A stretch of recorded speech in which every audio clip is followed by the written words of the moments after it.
one of my goals has always been to bring science and the paranormal together. Paranormal is just science undiscovered or misunderstood. Every time I keep asking how good can it get, this prompts the participatory universe to provide us with answers that we genuinely do want to live the answer to. Hello, my name is Christopher Allatra. You know me as the quantum businessman. And I say, you know what? I don't need to know where I'm headed. I thought I knew where I was headed before and I didn't end up there. So why worry about where I'm headed? Why not just accept this now moment, trust that whatever guided me here with you guys that I feel is divine is going to continue to guide me.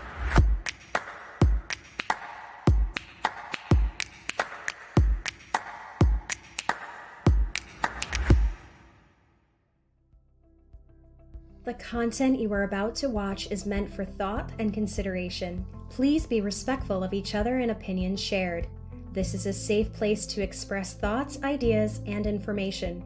Please note that no copyright infringement is intended with regards to inclusion of short excerpts of material that are included in accordance with fair use under Section 107 of the Copyright Act. IMEC, or International Mandela Effect Conference, is a 501c3 nonprofit organization designed to support ongoing Mandela Effect research. To learn more about IMEC, please go to imec.world. Hello, ladies and gentlemen. Welcome to the International Mandela Effect Conference Open Tables for April 2024. Glad to have all of you guys here with us. And I'm especially glad to have my amazing team on board with me. I'm going to go ahead and bring them in now. First off, Miss Cynthia Sue Larson of Reality Shift. Hello. Good to see everybody. Good to see you, Cynthia. Always a pleasure. Next up, we have Christopher Allatra of Unbiased and on the Quantum Businessman. If I knew what I was doing, I'd be dangerous, folks. I'm telling you. Jerry, it's Christopher Allatra. You know me as the quantum businessman. You got it. What he said. Yeah. Christopher Allatra. It's the first time I've messed that up, for the record. No, it's okay. It's totally fine. And last but not least, Shane Robinson of Unbiased and on the Fence. There we are. Welcome, Shane. Glad to see you, my friend. Yes, quantum. Oh, wait, no. Shane, the quantum businessman. All right. Now that we're off to that nice rough start. Anyway, I've got an amazing team, ladies and gentlemen, here with me. And we're going to discuss another month of Mandela Effects. This time it's going to be Signs of the Times. Sounds quite interesting indeed. Let's check out our agenda for this episode. Our agenda, ladies and gentlemen, board member updates first and foremost. We'll each go through our month, let you guys know what we've been up to and how you can contact us if you need to. Next up, we have the April 8th solar eclipse time anomaly that is actually documented, folks. Stick around for that. Very, very fascinating piece of evidence. Another new type of rainbow, folks. I have to check into that. New Emmy additions to the Titanic. It keeps messing with the Titanic. That is a Titanic Mandela effect, isn't it? We have some interesting Mandela effect Easter eggs in a flash. We have a dead and alive again, another one. Those do happen quite often in this phenomena. Next, we have not extinct after all. Do we have another Lazarus in the works? Maybe, maybe not.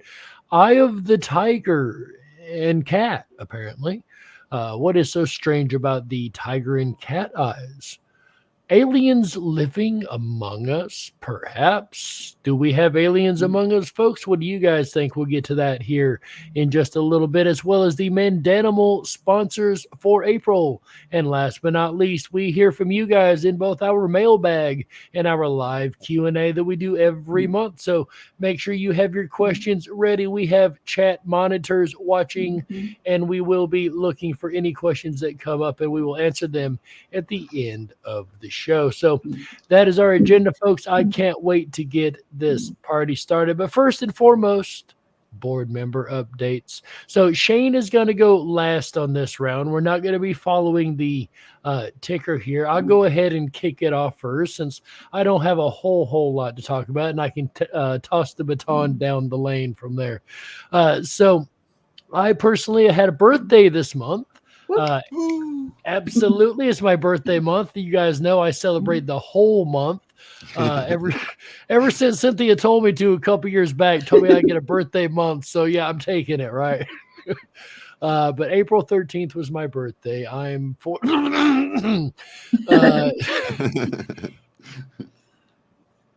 anyway, yeah. So it was a great time. I'll be honest with you, I worked on my birthday, but my job, my main job, aside from the other side jobs that I do, including the IMEC, is just as great as this. I've got a team that is just as amazing. We all get along. We're all friends. It's like hanging out with a group of friends and accidentally getting work done.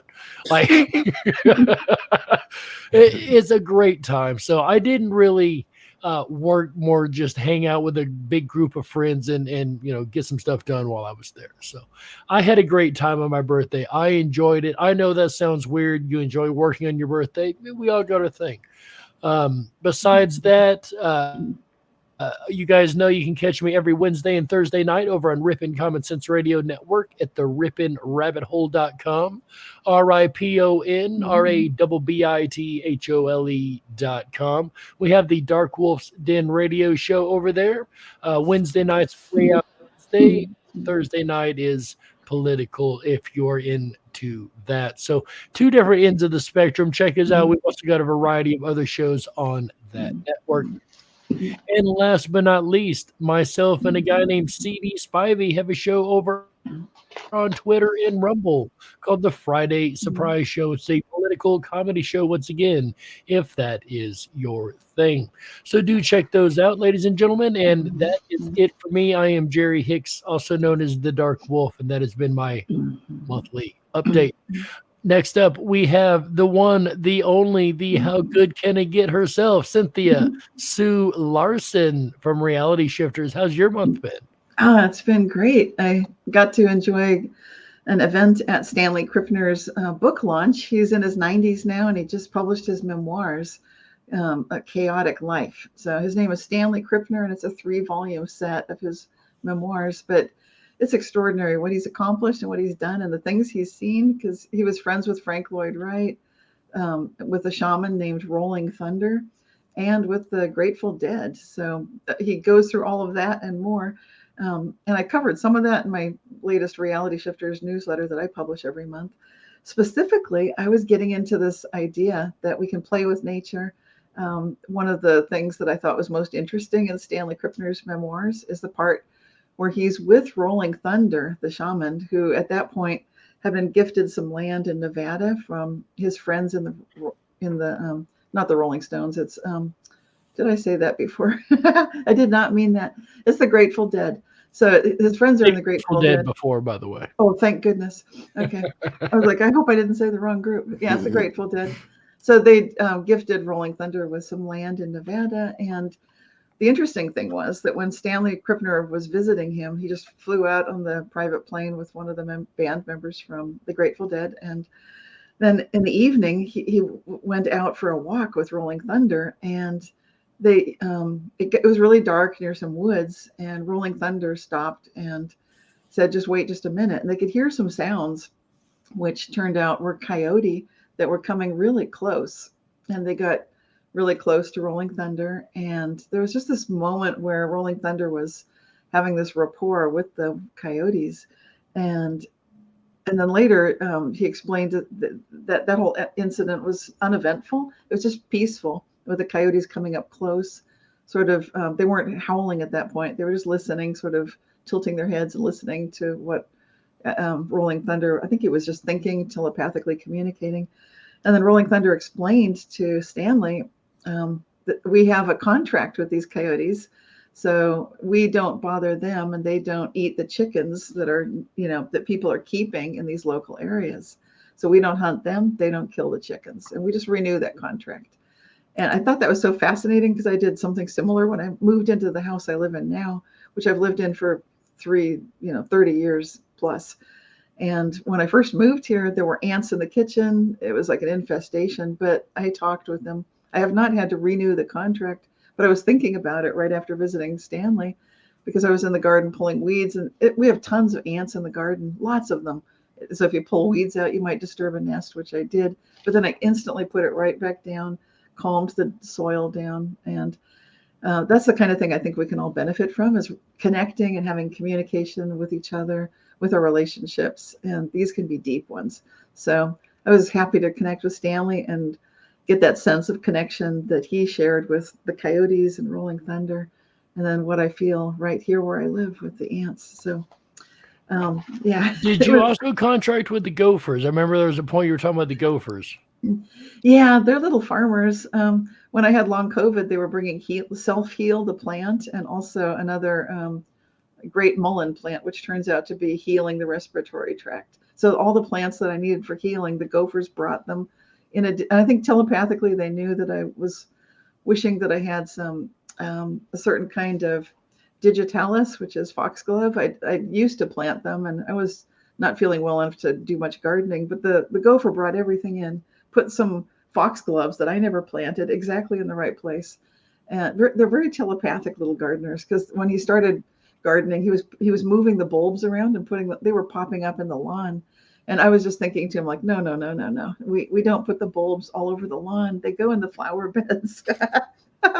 So yeah, I've been cooperating with the Gopher too. Really cute. Yeah, this is fun stuff. And in the newsletter, the other thing I should mention, it's always cool, the Reality Shifters newsletter. If you don't subscribe to it, you might want to check it out. I'm putting it out on Substack, which some people find easier than getting an email list other ways. And this one, it has an Alive Again story in it too. This actor, I'm going to hold the picture up, John Aston, a reader noticed that he's alive again. And you might recognize him from a TV show from a long time ago. I don't want to mess that show up. What is it? It's oh gosh. Yeah, the reader wrote to me. This is Bev. She said that Patty Duke had been married to John Aston and said he passed away. So she read an article like it was mentioned there, and then what do you know? He's alive again. It's like he never died.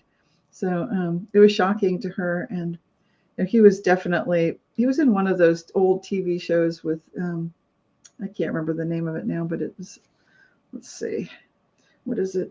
Oh, The Addams Family, right? The Addams Family. So if you remember that old show, he was there.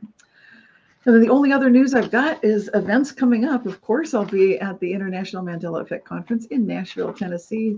That's November 7th through the 10th. I've got a link to that on my events page on my Reality Shifters website. And the other event is coming up next month, and that I'll be in Crestone, Colorado. Got a little mini picture here, but you can go to the events page on my website, Reality Shifters, and I'll be with Paula Harris and Jeff Makala.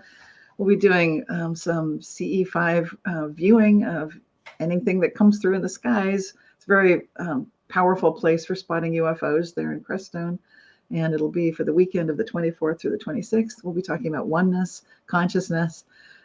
It's just kind of a weekend retreat, really, but lots of fun. So love to see anybody that wants to come and join us. Bring a friend or come by yourself. You'll love it. So that's my big update. Excellent, ladies and gentlemen, and realityshifters.com. It's over there in the chat, as well as the ability to type it in yourself, of course.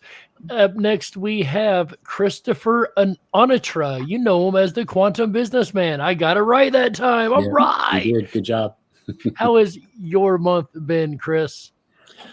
I'm still recovering from the solar eclipse. I don't know about you guys, but yeah, so the solar eclipse, and we're going to talk about that a little bit more, because my office actually had an anomaly with time that happened when the solar eclipse was actually occurring, or just as it was ending, related to our servers. We'll get into that. But I think a lot of us, like myself, feel like we're on the brink. We kind of understand that there's something big that's coming up, and maybe something big that we're going to be part of, but we're not really sure what that is yet. And so a lot of us might even be feeling things related to like scarcity a little bit, but then that's going to be transitioning into abundance. So I feel like since the solar eclipse, and let's say we have a new sun that's installed, however you want to look at it, old contracts ending, new contracts beginning. It feels like there's going to be some really important things coming up for a lot of us, where we have certain things that we came to this planet to do, and we've been unaware of them. I know people like, what's my purpose? Why am I here? And I think those type of things are going to become more and more clear, because we already know the answer is already in our heart. We already know the answer, and it's going to start to be revealed more and more. I think people are going to get more glimpses of topics like past lives, and understanding that, what we're experiencing right now is just like, if you think about a forest and you've got the individual trees, we might be focusing that you're just one of those individual trees, but those trees are all connected by a root system. So they're all connected. So we're starting to get that understanding of everything everywhere all at once, that we're so much more than what we were taught that we are. And then these things are going to become more and more obvious to us as we go forward. So yeah, so that's my update status. I don't know if people like watching, this have their input as well, but yeah. Yeah, actually, let's go to the chat before I do my update. Rose says, yeah, the eclipse was amazing. It was my birthday today. So happy birthday, Rose. And then Rocky chimed in. That is so cool, Rose. Yeah, the eclipse was a serious powerhouse. It really rattled my cage, that's for sure. And, Cynthia and I were talking last week when we met that we felt the fatigue that sort of hit us afterwards, right? And like like 3 days of it. Yeah. It was like last week. It wasn't like on the day of the eclipse. I had a lot of energy that day, but it was, I guess, the middle of last week, about a week ago, that we determined that we both felt a lot of fatigue those days, like even took naps, which we don't normally do. Yeah. And then I felt a lot of energy as well. I found myself up at like 2 a.m. like, what the heck am I still up for? So yeah, I've been kind of going both ways, so I can totally relate with that. And JD Peterson says, hello, everyone. The eclipse was an amazing experience. Well, for me, on my update, you guys, we actually traveled. It took about 3 or 4 hours. We traveled to, we can actually go to the next slide. I have a picture here. We went to Plainview, Arkansas. And we set up there, and we got to check out the eclipse there. It was awesome. We had about 4 minutes, a little over 4 minutes of totality. And I did a video on my channel, so if you want to check that out, got different views and everything, and you can sort of experience what it was like from Plainview, Arkansas. It was wonderful, and the energy was great. We felt it all the way there, even before it started. We could feel it in the air, and everybody was making note of it or whatever. But while we were actually right there in totality, even a few minutes before, there was this sort of staticky electricity feeling that I didn't expect. It was just kind of weird. It was like sparkles on the skin. But the closest thing I can think of is like, when you have static electricity and you can kind of feel your skin reacting to it. It was similar to that. So I was really surprised. I'm not sure exactly what it was, but we just went with it and had a great time. So yeah, if you guys want to see more about the footage we capture, you can check it out over on my channel. Other than that, you can visit me on my website at uotf.net to find out more information or to schedule a session with me. And that is about all I have to offer this month, you guys. UOTF.net. Thank you so much, team. Amazing to have you guys here with us. Also, thank you so much, J.D. Peterson, chiming in with a $10 super sticker. Says #1 fan. Awesome. We're glad to have our #1 fan along with us. Glad to have you here, JD, Rose, and everybody. Rocky the Flying Squirrel, everyone in the chat and everyone listening. And, of course, everyone listening on demand. Glad to have everybody here. So now we've got through our board member updates. Glad to have those done and out of the way. A lot of amazing times this month. Like you said, the eclipse was incredible. I know I enjoyed the eclipse immensely. I didn't have any crazy moments, but there were some crazy moments that occurred apparently. Time itself to a degree got shifted, right? Like, for lack of a better term. So Chris, you're going to be the expert, I think, more so on this one. If I'm not mistaken, you're the one that brought this to us. And it kind of relates to your stuff also. So I'm going to go ahead and hand the floor over to you and ask Heather for the next slide, please. Yes, so the next couple of slides we're going to look at are from spaceweather.com. And basically the concept is that on April 8th during the solar eclipse, time changed. And it's called the Doppler shifted, these Doppler shifted radio transmissions of atomic time across the United States.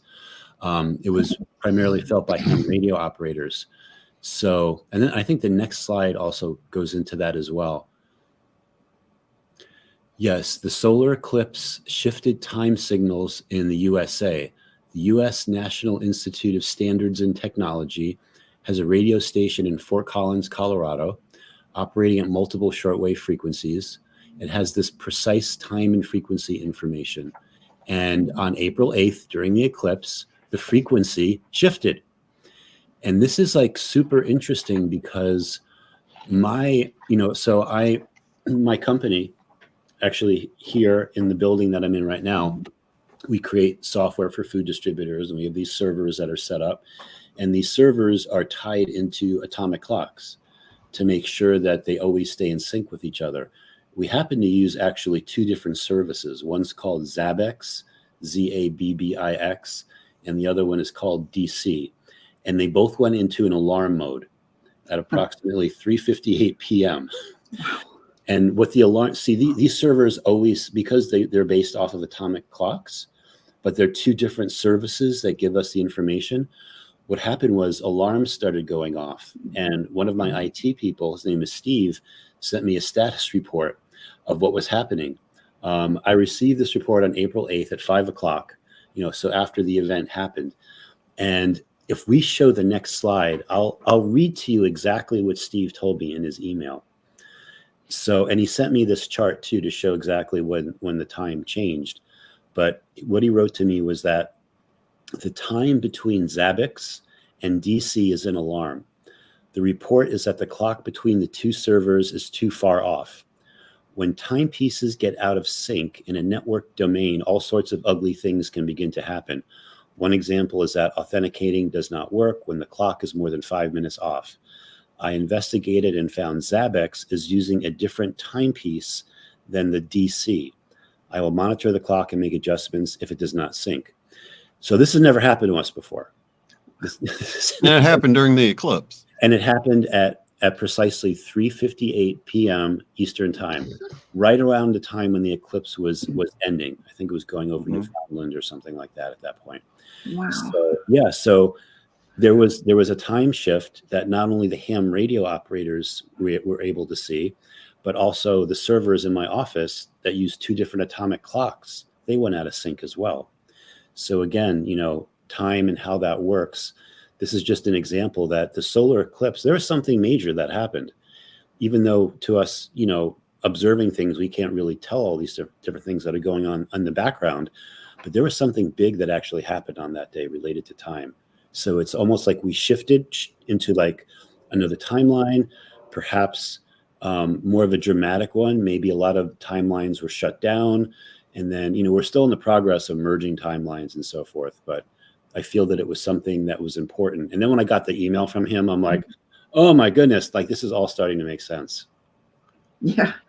And there was something else that you noticed on April 8th too. I don't know if you want to go into it now, but the rings around volcanoes.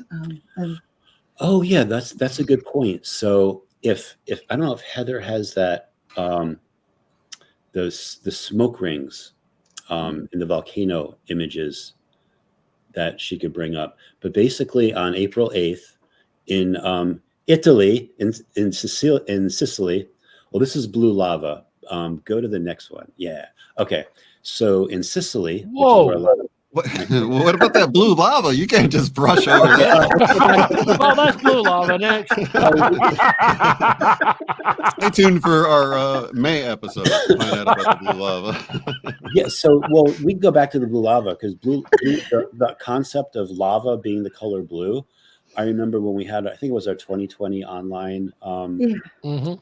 Eva in her presentation was talking about the blue lava. Eva Nye, I believe. So yeah, so blue lava. so Heather, if you go back to the image before, is another one of those concepts where a lot of people never realize that lava could be the color blue. You know, That's Right. wild. That's beautiful. yeah. And this is from a volcano, I believe, in the Malaysia area. So Heather, if you go back to the next to the one I had you on before, thank you. So volcanoes can blow smoke rings, which I think is something I've never heard about before. And not just one smoke ring, but on the next picture, you'll see a whole bunch of smoke rings. So Heather, if you could go to the next picture. There we go. Whoa. Yeah. So, you know, so how does this happen? And there is like an explanation for how the smoke rings blow, but basically, because it's a vent that's circular at the top, and the force of the magma and the steam and so forth going through that circular vent can create these smoke rings. And then when I was tuning into it, I was getting that these were more than just smoke rings.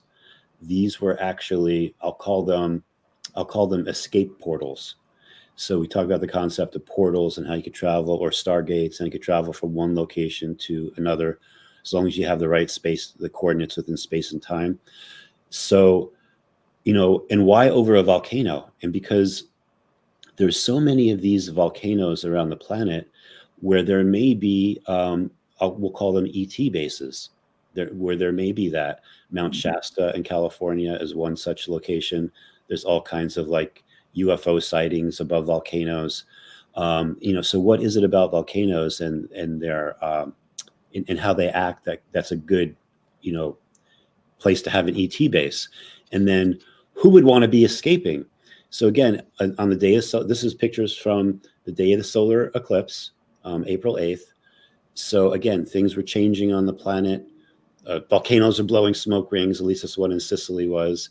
And it could be that beings that no longer want to be here, we'll call them negative beings, have been using these to exit out and go on to another location. So yeah, I wanted to bring this up too, because the solar eclipse had a lot of interesting things that happened beyond just the moon passing in front of the sun.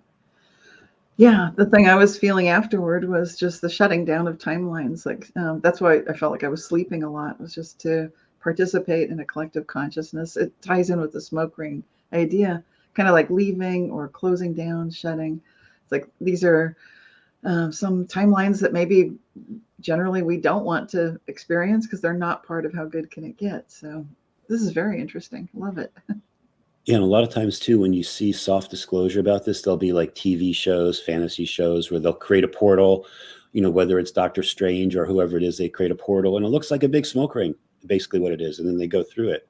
So, yeah.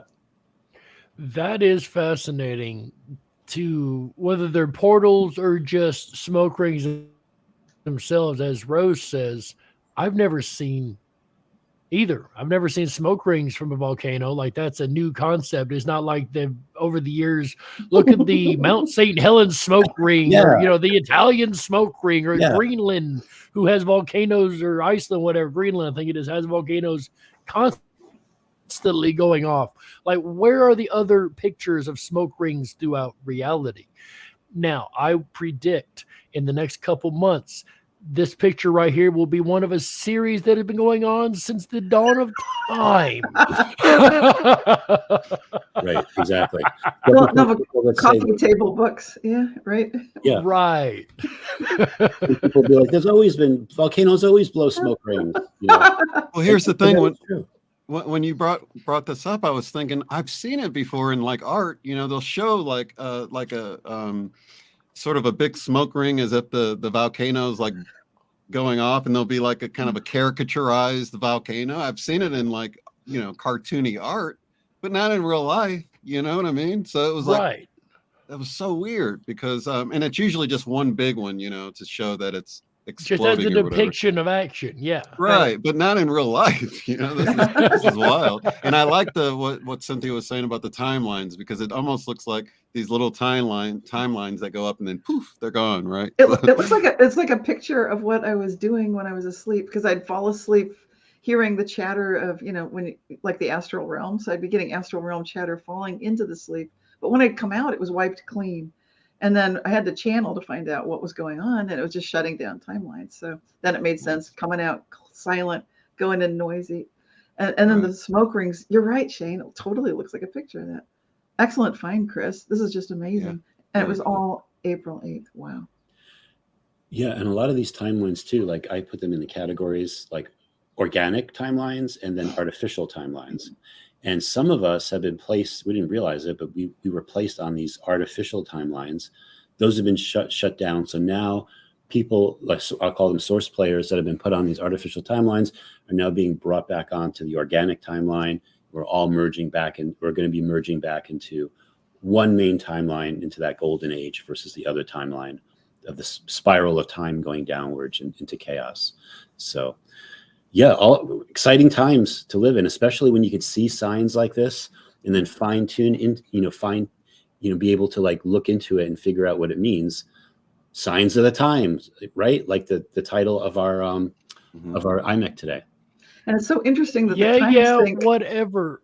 Yeah, says in. That's the name of a person over here in chat, by the way. I'm not being rude.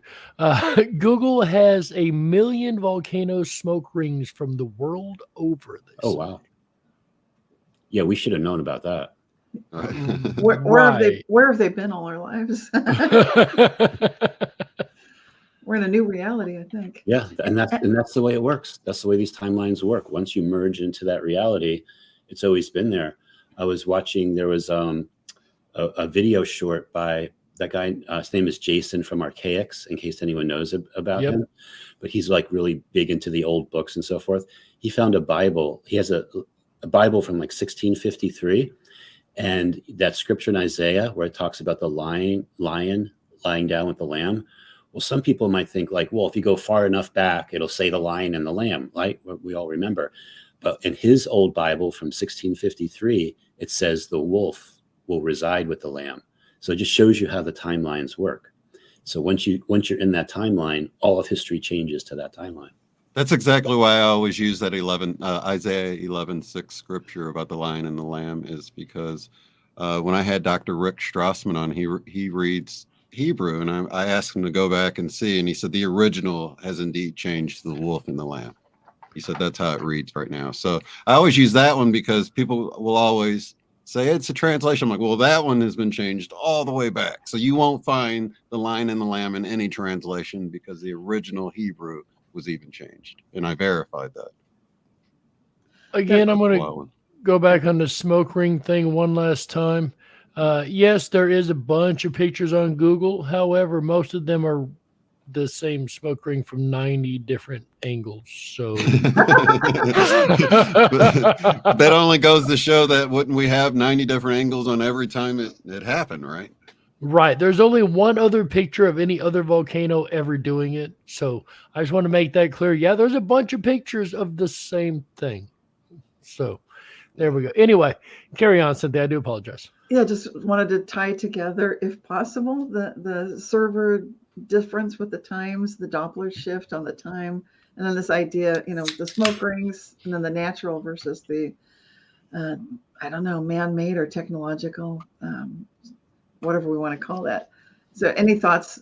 I'd love to go around and get our thoughts on that. Like the time shift that we noticed April 8th, that was pretty cool. Absolutely. And so what is the question standing on the floor?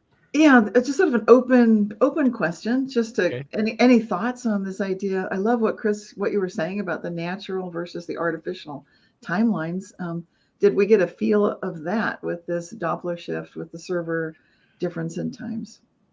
Well, I don't know about with that particular event. I can tell you that it all keeps going back to the ionosphere. Every time it keeps going back, because that's what controls the skip variance. It controls that time that they're measuring on the Fort Collins radar system or whatever that is. That's also what CBs use to translate. That's why you can hear Spanish speakers on a CB up here in Tennessee all day long. It's called skip. It skips off the ionosphere. It's the same thing. And we also know that the Schumann resonance is also based off the ionosphere, and we know that there's been connections to the human resonance, the ionosphere, Mandela effect. So could it be directly related? 110%, not a doubt in my mind about it. In the reference to the false and organic timelines, I don't know about that so much, but I can tell you, I talk to universe, literally out loud talk to universe all day, every day.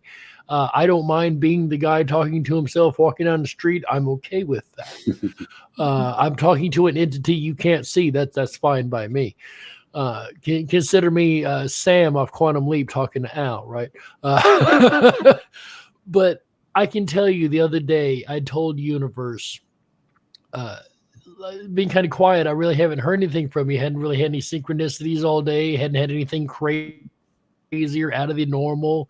It had been a pretty varied day, So I told universe, wow, you've been pretty quiet today. I started having synchronicities back to back to back to back to back. So I would say, if anything, it would be more organic where we're at now, just for the fact that I got an immediate response from universe.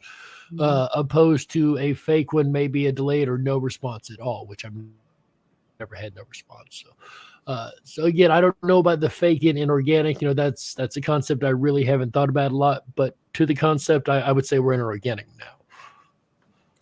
Yeah, and I would just add to that too. That's a way too that the system could be used to split up soul family, because what happens is, like, when soul family comes together, we become like very powerful. But if you have an original soul family, soul shard that's put on an artificial timeline that they can never interact with maybe another part of their soul family that's on an organic timeline, that could cause that those two not coming together. But now that we're all merging into the organic timelines, now we're able to meet more authentic soul family. We're able to make those connections, and then all kinds of things start to happen after that. Once you start like meeting your soul family, you get activated. There's more things that start to happen to you in your life. There's more synchronicities, etc. And that's why these events, like we're doing in November, we're having the in-person conference for IMEC, are so important. Because for a lot of us that may, like even myself, let's say I was placed on an artificial timeline, and then I finally found my way onto an organic one. Now I'm able to find more soul family and make these connections. So I think it's really important for us to like understand that could be a concept as well, to split up soul family. I mean, look at the last few years, just to go with what he said. Sorry to interrupt, but yeah, I mean, no, go ahead, Shane, go ahead. Kept apart, you know what I mean? And there has to be a reason for that, because we're powerful when we can come together and we can communicate, we can spend that time together. That's one of the things I thought about that change, that Mandela effect, that seemed negative, right? Where 2 or 3 are gathered instead of where 2 or more. But there's something special when 2 or 3 people are gathered and everybody has a chance to speak, rather than it being maybe one person with a big crowd of people. Sure, there's more people there, but there's something dynamic, something special that happens when it is just 2 or 3 people gathered, right? And each person has time to communicate. And it's such a special time. You can really see why the powers that be wouldn't want that to happen. So yeah, I'm so well, glad we can shoot, create a we have situation. 4 here, darn it. Just to add what Shane was saying. So the New Testament was written in Greek. They're called the Christian Greek scriptures, and the number 3 in Greek, I believe, is like the perfect number or the perfect amount. So it could also mean like where 2 or whatever the perfect number is are gathered in my name. Right. So there's all different ways. There's just another way you could possibly read into the meaning of that. But again, why is the Bible changing? What I think there's clues just in the fact that the Bible is changing, Old Testament and New Testament, for us to begin to like unravel what's going on with all that, and what religion has taught us and so forth. So that's a subject for another show, but something to think about. It does force us to think a little bit more, though, to revisit things, which I've done. As soon as you see a change, you just want to go investigate. Well, what is this pointing to? Why has my attention been brought to this? So with the end times idea, and the idea that everything is coming to, the revelation end, if you will, the end of the world. Not that I believe that, but for those that do. I would say I don't believe it, but for those that do, could the concept of all these timelines, Chris, and this is something I've thought about a lot actually, all of the timelines start collapsing down into one main final line? Yeah, they talk about it going into like two main lines. Too. And don't forget too, when there's timelines involved, we have our own big series of timelines. So it's like timelines start to get really complicated, right? Mhm. The world has timelines. We have our own series of timelines. Mhm. We have all these lives that we're living, not just Mhm. now, but in our past lives, future lives. Yep. So all these things that are going on at once. So, and that's why there's concepts that as these timelines are merging, we not only have Mandela effects, we have people that start to remember us for things that we never did, that they remember us doing or whatever. Oh, yeah. So, and I think that especially after the solar eclipse, there's just going to be an acceleration. Like there just has to be more Mandela effects, the way I see it. That's my hypothesis. There just has to be. So, and we're always on the lookout for them, and they don't disappoint. We're always finding them. We're always finding them. We found one this month up around the Finnish, Swedish, Norwegian area with some really, really interesting clouds, the way I understand it. Slide, please. Apparently, we had some rainbow clouds that lit up the Arctic skies for 3 days, folks. Visible in the sky all day, but the colors really exploded just before sunset. So this isn't like a rainbow that just appeared for a few minutes in the evening. This happened the full day through. Observers shared pictures from Norway, Sweden, Finland, Alaska, and even as far south as Scotland. The clouds, which also go by the name of Nacreous clouds, which, as I was telling the group earlier, sounds more like dead clouds to me, like necromancer or something. Nacreous is just a nasty sounding word. Apparently, only in extremely cold weather. They're created by tiny ice crystals that scatter sunlight, creating little rainbows in the sky. It's funny how they fall back to ice crystals every day. Oh, it's just ice crystals. It's just ice crystals. It's And just weather swamp balloons. gas from Venus. It's Right. just. They're usually only spotted a handful of times a year, most typically in January. So seeing them for several days in December was a very rare treat. So remember, it's just a rare icicle anomaly. That it happens all the time, rarely.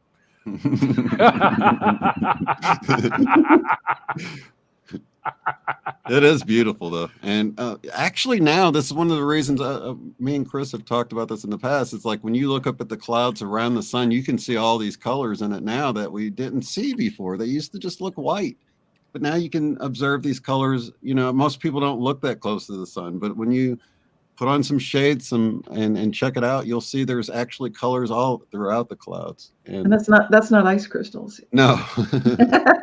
It's right here in my hometown. Yeah. So Yeah. we can observe this all the time, pretty much. It's funny, you don't see this happen like wintertime, like everywhere, right? When ice crystals are literally forming in the sky to fall to the ground. You would think Yeah. this would be like a normal thing that occurs everywhere in the winter. Not so much. Yeah, and I had a friend from Scotland who actually sent me, when this was happening, sent me a picture above his house of these clouds. And it was during a time too when the sun was being very active. There were a lot of solar flares going off. And if anyone's been watching the sun since the solar eclipse, what happened was about a week after the solar eclipse, the sun was kind of relatively quiet. And then like in the last 4 or 5 days, we're getting like 7 or 8 solar flares a day in the M class range. So I believe that this type of phenomena is going to be happening more as, the ionosphere or whatever part of the sky that's causing this to form, as it's getting more energy from the sun and different kinds of energy than it ever got before. These type of clouds. I can't even stay up to date with how many different types of clouds there are.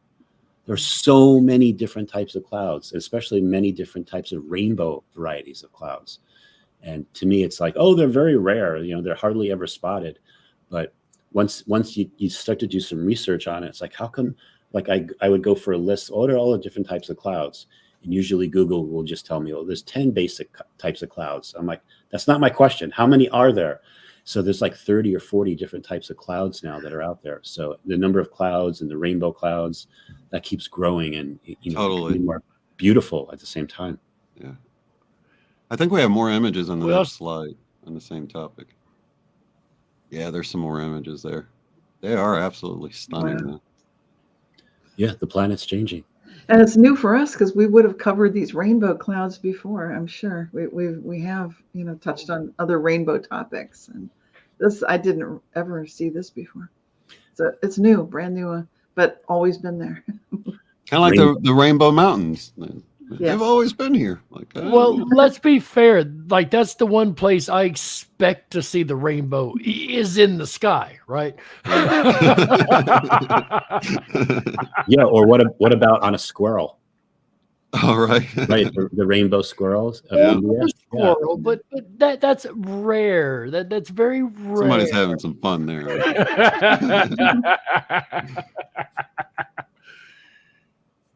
It happens all the time, rarely.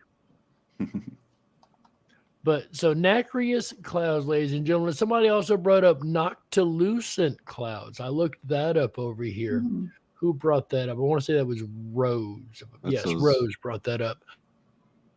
Highly elevated cloud-like ice crystals again, also called night shining clouds, which they're just as fascinating. Something we may have to pick up for next month's IMEC, because these look interesting. We're going to have to get into all the new cloud formations that have come around. Eva's done a lot of work on that too, if I'm not mistaken. Eva Nye, as you guys mentioned earlier. So a really good place to get a view of this would be like on a boat in the ocean, right? I think that would be gorgeous, especially if we were like on the Titanic. Beautiful, beautiful. Do you remember in the Titanic? Now, as I told the group, you guys think I'm kidding. I'm not. I don't remember this scene. I fell asleep way too early. They reminded me this is like 10 minutes into the movie, which I pointed out I fell asleep way too early. So this wasn't my movie. I'm not a Titanic fan, really not in movie-wise. Love the story, love the historical fact. I didn't watch it. I can't say either way. But ladies and gentlemen, in this scene, do you remember right next to her standing on the outside of the deck here, this great big red sign that says notice? Actually, let's go to the next slide. There's a bigger version we can look at. This right here is what we're looking for, ladies and gentlemen. Do you guys remember this being over next to her on the ship? Again, I'm neither way on this. I don't know. I want your opinion. Chris, what do you remember? Well, I have a lot of friends that watched this movie like 20 times. I think I watched it 2 or 3 times. But a sign like that, you would definitely remember. And this was like near the opening of the movie. This wasn't towards the end of the movie where you might fall asleep or something. This is where Rose was going to commit suicide. She was going to jump off the edge. And then Jack comes over and pretty much saves her, gets her from jumping off. But a sign like that, like your eye just would go to it. And the sign, if you watch the scene from Titanic, it's not just like a brief clip where it shows the sign. The sign is featured. The sign is there for like a while. So this whole scene maybe lasts 3 or 4 minutes. And there's a good 30 or 40 seconds where this sign is in the scene. And some people might think, what does this mean? This vessel has triple screws. Keep clear of blades. So if anyone's wondering, in the world of ships, a screw means a propeller. So it's basically saying that this vessel has 3 propellers. Keep clear of the blades. And what's interesting too is this goes into, there's a lot of like different, there's something funny about this I'll mention, and then there's something about timelines I'll mention as well. But I saw like there was a post on Reddit that said yeah, like when it came to the Titanic, you were screwed 3 times. The first time is when you bought a ticket. The second time is when it hit the earth, hit the iceberg, and the third time is when the ship went down. But but basically, this also goes into what was that? What was that? The name of the other ship? Lusitania, No, the other ship, the Olympia, I think. Olympia. Yeah, with the sister ship. So there was a lot of people that had the understanding that the Titanic actually had 4 screws or 4 propellers. Or I'm sorry, it had 3 propellers, but the center propeller had 4 blades. That was like something that people had remembered. And as it turns out, it didn't. It had 3 blades on this giant central propeller. And then there's pictures of the Olympia that have the 3 blades on the propeller. And then there's people that have found that those pictures are actually, they say they were of the Titanic, but they're actually of the Olympia. So that goes into a whole other discussion about, that timeline where, where the 2 ships switched out because the Olympia had been damaged, that type of a thing. And is it possible that on another timeline that happened? Maybe not all the timelines, because the whole situation with the Titanic is what I call a hairball of timelines. There were all these different timelines, different factions trying to change the outcome because of the people that were on board that ship. So there were, I think, almost all of these wealthy people that were on that ship were all against the Federal Reserve, this new monetary system, that, wound up happening and what was ruling, pretty much has ruled the world ever since then. So, yeah, so we have the Titanic, we have the concept of a hairball of timelines, and, what's really going on. And then to add to it, we have this scene in the movie that would have jumped out at people, and I never saw it until just recently. So I'm just throwing in my 2 cents as far as that goes. Cynthia as well was familiar with the scene and did not remember the red sign either. So she's with you on that. And she found it very odd as well. I'll chime in with what she said since she's not here.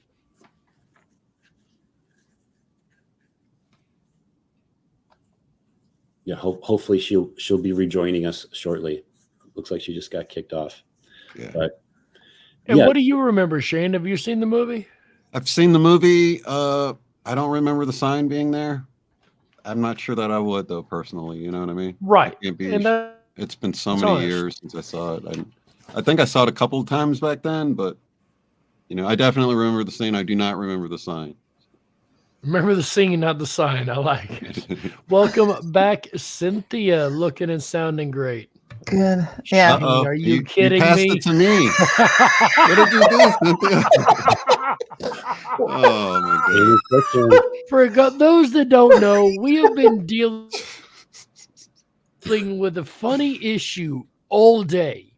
First, mine wouldn't connect right. Then Shane's camera started doing what you've seen it doing. He got it fixed. Cynthia just had an issue. She comes back. Shane has an issue again. We're waiting on Chris to go all wonky. No. How good can it get? How good can it get? Mercury, last day of Mercury retrograde. Woo! Right. Thank God. Okay. Yes. Yeah, if anyone remembers too, the last Mandela effect for the Titanic was the golden smokestacks. Yes. Yes. Yeah, right. A lot of us remember them being like red and black, and so now in the timeline they've always been like that golden color. What are the messages we're picking up? The smokestacks, and now the screw thing. Smoke snacks, the smoke ring. Yeah. Oh yeah. Yeah. The golden smokestacks is the color gold. Yeah, golden timeline. Yeah. And here we've got a warning sign that suddenly appears that we didn't used to have before. And it's on the back end of the boat in a strange location where I don't know who they're expecting to read that. The only way you can read that is if there's a camera elevated right where it is. That's a good point. We want to have the sign on the other side. Yeah, right. Yeah. So something it's almost like for people in boats coming up or something. But it's too high up. It's way too high up, and they won't see it. Right. Yeah. It doesn't make any sense. Strange. Good inconsistency. Yeah, that makes sense. It's weird. No, it doesn't. We just determined it doesn't make sense. Chris, yeah, that makes sense. No, we just said it don't. It don't make sense. That makes sense. Wait, what? No, James Cameron, who directed that movie and produced it and so forth, he was like a stickler for details. Like even in the dining room scenes, he got like exactly how they put out the forks and the knives and the exact pattern on the plates and all that.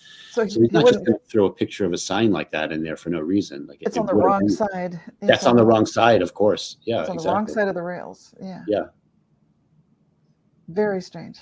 yeah. It's new for me too. So Well, we always know that, you know, some of us are really good at looking and seeing stuff that's in the background and noticing all those little things, and some of us aren't. So I could have totally missed it. Well, that's not the only movie background Mandela effect we have today. We have we really love when you guys send us stuff in. It really helps us put together these shows, and we love to put out there what you guys send in. That's one of our jobs here at IMEC, is to relay this information out to the public when you guys find little Easter eggs like we have here, found by Annika Shane. I believe this was sent to you, correct? Yeah, Or was it sent to the team? Yeah, PJ sent me an email, and he said his daughter, Annika, she's only 12, right? She's watching the new Flash movie. It came out last year. She's like, hey, Dad, isn't there some residue here in the background? So I checked out the scene, and sure enough, it's actually an Easter egg. It is residue of another reality, but they purposely did it because in this particular scene, he realizes he messed up the timelines. But I won't ruin it for anybody, but he's messed up the time-space continuum in this particular scene, and he's noticing things that aren't quite right. And so this is a little Easter egg in the background. If we go to the next slide, there was actually another one in the movie where they were playing on the Mandela Effect, and they actually created one. And I guess there's shirts that say, don't feed the gremlins after midnight, but they made one that says, do not feed after noon. So they kind of created their own Mandela Effect on one of the T-shirts of one of the actors. Albert was wearing a T-shirt. I didn't notice it. I didn't see the whole movie. So, but yeah, they put that Easter egg in there. So good eye, Annika. That's mind-blowing that at 12 you noticed that and shared that with us. So that's cool that it's so. going To be mainstream. fair, this is a purposefully placed Easter egg. yes. Yeah. So when this Very comes nice. up later and people go, "Look, this is evidence," it's not. Okay. I It's just not want to be genuine. Very, very clear. Right. It's not genuine residue that's remained Right. because this just came out last year. So Because that was the first thing I thought too, until you pointed out that this is not the case. So I just want to make sure we point that out and make sure our audience is But- very, very well aware. kudos to Annika though, because I actually watched Oh. an Easter egg movie or a show about this movie and they didn't see it. So good job, Annika, for spotting that, because it's even missed by some of the YouTubers out there that were doing videos on it. So great job. 100%. I second that. Way to go, Annika. We got some more coming up from that family later on too. Go ahead, Chris. I just want to add one more thing. So I was responsible for an Easter egg in a recent TV series. You guys remember How To with John Wilson? Yes. Yes. Well, in season 3, someone spotted that there was in the background, there was a box of Stouffer's stovetop stuffing. And people were thinking, oh my God, it's residue. You know, it was a stuffing box. You'd have to see it on the shelf. When you zoomed into it, it didn't say Kraft. It said Stouffer's stovetop stuffing. I don't know if you remember, but John Wilson had made the little stickers. Yes. So I think he put that Easter egg on there on purpose. That wasn't actually like, you know, residue. It was like him putting the sticker on there. Wow. So it's really cool when people do that. And for anyone that doesn't know about Stouffer's stovetop stuffing, I think a lot of people do, but a lot of us remember Stouffer's stovetop stuffing. It's like it's just a name that it doesn't make any sense, like Stouffer's stovetop. You're not just going to remember that randomly, but there's never been a product called Stouffer's stovetop stuffing. It's always been Kraft. Before that, I think it was called something else, but Stouffer's never had anything to do with stuffing mix. But a lot of us remember that. So yeah, that's one of the things I think that freaked out John Wilson a little bit. And it's funny because Cynthia and I remember when his name was Jon Wilson. Yes. And now in his timeline, it's always been John. So yeah, people's names are changing. You know, I just spotted, Greg Braden. Yes. Yes. His name has like 3 G's, Gregg. That's new for me too. I remember Greg, Greg. Me Now too. It's always been Gregg. And I'm like, wait, whoa, Yeah. what? That's weird because that changed Yeah. like 3 or 4 years ago for me. Did it? Yeah. Okay, well, I'm just spotting That's so it now, weird. so, yeah. Yeah, but for Yeah. people that are watching, you can have that. You can have it where, Yeah. things change at different times. We've seen it over and over again. That's what's so strange, but it confirms the fact that this is really a subjective reality, isn't it? Very Yeah, much exactly. And it's the frequency that we're resonating in was what determines what timeline that we're on too. So Totally. yeah. Well, a lot of people have a lot of different ways to determine whether or not they're on a different timeline. Sometimes it's residue. They'll go back and check. I know Eva has a whole folder of pictures that she goes through to see if there's been any changes. But another one is this alive again phenomenon that we keep seeing over and over. And that's another way that some people use to tell if they're on a new timeline is if they start to see people that they thought were dead or that they knew were dead to be alive again. Well, since April 8th, it looks like there's been a new alive again spotted. Carol Burnett, ladies and gentlemen, do you remember Carol Burnett dead or alive? If you remember her passing away a couple years ago, don't worry, you're not alone. I do too. She is now 90 and featured in a new series on Apple TV called Palm Royale. She plays a character named Norma. Folks, what do you remember? Chris, what do you got? Yeah, I remember, like, I don't know, 4 or 5 years ago, her passing, and it was basically of old Really? age. Yeah, she was like she just, there was nothing dramatic about it, but she got into her like mid to late 80s, and she wasn't with us anymore. And now she's 90 years old, and I have to say, today's April 24th when we're doing this of 2024. In 2 more days, April 26th, she'll be 91. April 26th is her birthday, so happy birthday. Really? Carol Happy Burnett. birthday. I have similar memories to what you recall, Chris.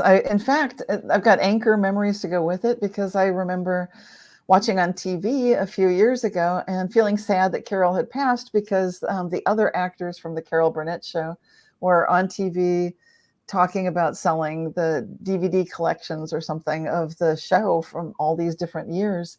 And of course, they didn't have Carol Burnett because she'd passed on. That's what's so interesting, because I was thinking, what a shame that they didn't have her to talk about it too. Now I'm curious if those, I don't know how to look up the ads that they did back then, or if they would have changed, but I would expect they might, because back when I saw the TV ads, like maybe 3-4 years ago, they did not have Carol Burnett in them. And I know for sure they would have. They had the other stars from the show that played the roles like Mama that you were talking about earlier, Jerry. And, really funny comedians, but they didn't have Carol herself. And they would have, I'm sure they would have, if she was alive back then. That's what's really interesting.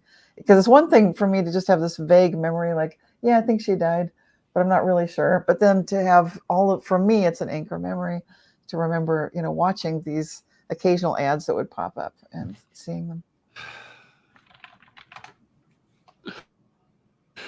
Poor Shane. I'm shifting timelines or something here, guys. Yeah, I think that's what it is. Yeah. Maybe we're mid-shift right now. Maybe that's the thing. That's another thing that I've been looking into, and I'm just going to briefly mention it, is how long is the shift? Is it instant? Is it like over a day's period? Like, we haven't really determined that. That's research I'm going to start working on. But we do know that during shifts, people aren't the only thing to come back from extinction. No. We've got animals that tend to be coming back in droves from extinction, including this little beauty right here. Is the Javan tiger back? Cynthia, I'm going to go ahead and throw this over to you. Yeah, it looks like the Javan tiger is back. And this is something that's pretty amazing because they were considered to be extinct about 50 years ago. Now, we heard this from Emma Cortez, who sent this in for us, so thank you. And researchers have been noticing that there are signs that the Javan tiger might be back. Researchers have had some analysis to show that I think they found fur and some signs that fresh deposits of fur that could only have come from a Javan tiger. And based on that, they believe that there's a striped big cat prowling the island of Java. And the last confirmed confirmed sighting goes back into the 1970s. It was 76. And that was when people occasionally reported that they had seen tigers on Java. But it's been a long time since they'd had any of these eyewitnesses. So recently, there are authors of this new study published this year in March, the journal Onyx or Oryx. They appear to confirm the creature's existence. So, and that was a single strand of hair that was retrieved from a plantation. So you might say that's thin evidence, but I think it's possible that the tiger might be out there, and I would sure hope it is. We've seen weirder things. You know, this is how the coelacanth fish came back, and we saw the giant tortoises come back. We've seen lots of huge animals come back where they've been gone, and we've seen things come back after thousands or tens of thousands of years. So I'd love to see this tiger make a rebound. Welcome back, Shane. I'm sorry, I don't mean to laugh, but when you're talking about a single strand of hair is a very thin piece of evidence, I just couldn't help it. Right.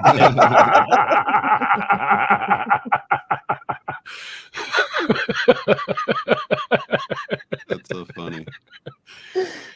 But it is evidence just the same. So 1976 till 2024. That's quite a while. 80, 90, 0, that's 50 years-ish almost that this thing has been disappeared. 48 years. Yes. That's interesting. Tiger's eyes, though. Tigers have normal eyes, right? Like the yellow with the black dot, right? I think so. Yeah. That's what it looks like from here. I can't exactly see that well, but that's what it looks like for me anyway. Yes, yellow with the black dot. However, you would think that all of the same like species, like cats, would have the same type like that, right? Like humans, we all have the same eyeballs, right? We all have a round with a dot. However, we have a question. Next slide, please. Why do house cats have vertical slit pupils and other felines don't? That's a good question, right? Very good question. Because we would assume that cats, the house cats, are related to these wild cats. Yeah. Right. They behave similarly. They look similar. Yeah, and cats are said to be bred from them naturally. So And why? yet all of them have round pupils. Mm-hmm. This is interesting. And I hadn't noticed the difference, all these years of drawing cats, it's just so strange. I hadn't either until it was pointed out to me. And we've looked at And eyes what's and the interesting- shapes before. Yeah. Is this something new is what I'm wondering. Well, what's interesting is, as we see here, the only other ones that I know of with slits are the reptiles. Yeah. So why cats?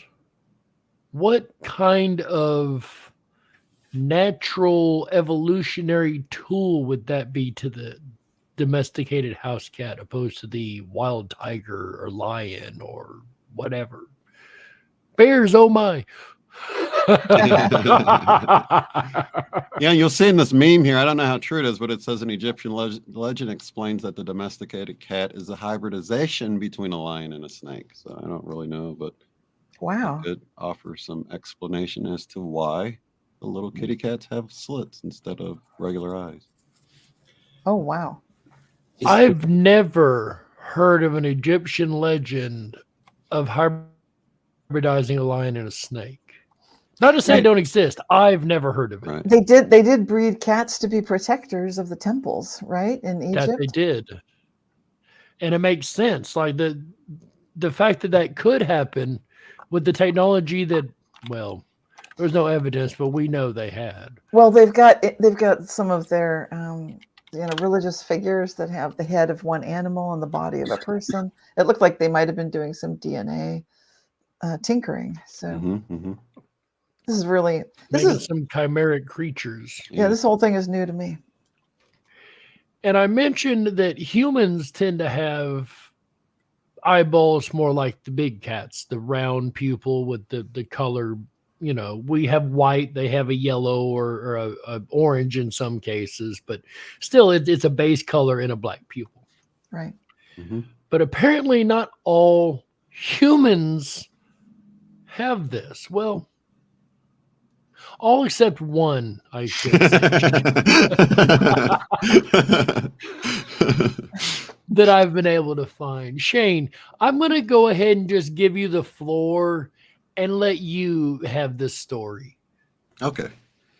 Well, I introduced to you all Janna. We can go to the next slide. And Janna, what Hello, makes Janna Janna. what makes Janna a Mandela effect for me is that she just came across my radar. It seems like she was a timeline insertion from around February of this year. Wow. Yet when you look at videos, she's been around since at least 2019 with these eyes, and even further back than that, before they had cameras that would detect this in her eyes. So on the show, they say only 1 out of 9 of their cameras will even pick up her eyes doing this. She claims she's an Anunnaki. And so, yeah, she's got a big following on TikTok. We actually have a video. Let's roll it so you can see. They're only like this for a moment. Anunnaki. How many mysteries and riddles lie behind that simple word?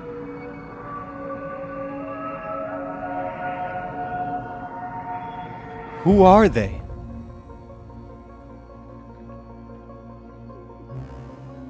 And the question is the following: what is the real name of this planet? Shall we tell them? Watch her eyes when she... Oh, actually, that's a different clip.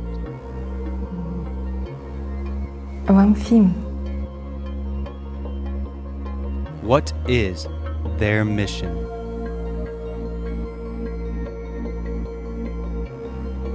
Have they disappeared from our planet?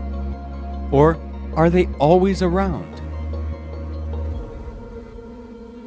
When will the official contact between the Anunnaki and the humans take place? So far, there have been more questions than answers.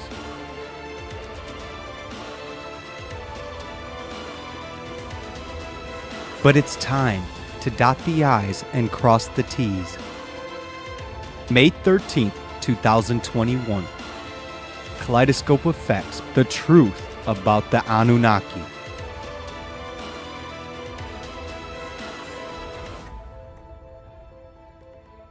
Initiated by Allatra IPM participants from... So is this new for anybody? I just want to... Are you breathing? before we get into it too, like at the very end of that video, it showed the symbol for Allatra, which was like the smiling moon with like a sun above it, or I'll call it a sun. Mm-hmm. It could be anything. It could be a planet, but basically the whole concept that the moon, when it goes into a half moon or a crescent moon, it always used to be vertical, and now it's horizontal. And that seems to be a sign that we're in, at the very least, a new series of timelines. And these are the types of things where, when you look at the ancient hieroglyphs and carvings from Sumeria, they always showed, now in this timeline, they always showed the moon as smiling and how that meant something important. So I feel like we're in a very special timeline, and somehow this Allatra TV, which I don't really know anything about Allatra, is showing like that's their symbol. So I just wanted to point that out before we got too far into it. And I wanted to bring up, in our last episode when we were talking about the book about Thoth, the Atlantean, and we had that image on the screen, and we had that circle on there with that image underneath it. I don't know if you remember it, but there it is. Yeah, there it is on the left side. Yeah, there was an emblem sort of like that on the cover of the Emerald Tablets as well. That sort of half. I think the one on the Emerald Tablets is the winged disc that it's referencing. Okay. I do believe. Yeah, and this goes into I had done an interview with someone, a podcast. Her name is Sonia from Tree of Knowledge, and we were talking about this. And she's a big remote viewer. She does a lot of like I I see very highly accurate remote viewing, but she was seeing that we were in a different, she'll call it a quadrant of Earth. In the Bible, they call it like the angels holding back the four corners of the earth. So like we're in a new type of earth, so to speak. And yeah, it's all the bottom line is all very positive. And now, once we're seeing the moon in this configuration, we've made it to a very special marker in time as far as what's going to be happening in the future. So I just wanted to like make sure, because when I saw that symbol, I'm like, I've seen that symbol before. So yeah. Where was that again, Chris? I didn't quite catch that. So that you saw it before. In the sky. Well, in the sky, because for myself, it's a Mandela effect. The whole Cheshire, called the Cheshire Cat Moon. As a matter of fact, I have this picture. In the 90s, I went to this island in the Caribbean called St. John, and there was a photographer that had a shop, and he had all these images of photos he took. He had an image of the ships, and then there was the crescent moon, and probably about, I don't know, 4 or 5, and I put it in my hallway. I bought it, put it in my hallway in my house. So I walk by it all the time. I'm walking by it one time, and I'm like, something just happened to the moon. So in that picture, it changed to the smiley moon. It was always like vertical crescent moon. And all of a sudden I'm like, how come because you try to, at first, when you see a Mandela effect, you always try to justify it. Mm-hmm. Like, all these years, could I have gotten this wrong? So for me, just seeing the signs in the sky, so to speak, was the first thing. And then seeing the ancient Sumerian hieroglyphs and so forth that show the moon in that configuration, and only in that configuration. I love hearing that this is a good sign, a good sign, like the show today, Sign of the Times. It's an excellent sign to show we're on the right track. So I was wondering what that reference was again, just to really highlight who said, do you remember who said that or where that came from? That this is an indicator that we're. Oh, this is from the podcast I did with Sonia from Tree of Knowledge. Gotcha. So yeah, and we could put a link to her channel. And I love that you point out that you don't just jump straight to Mandela effect.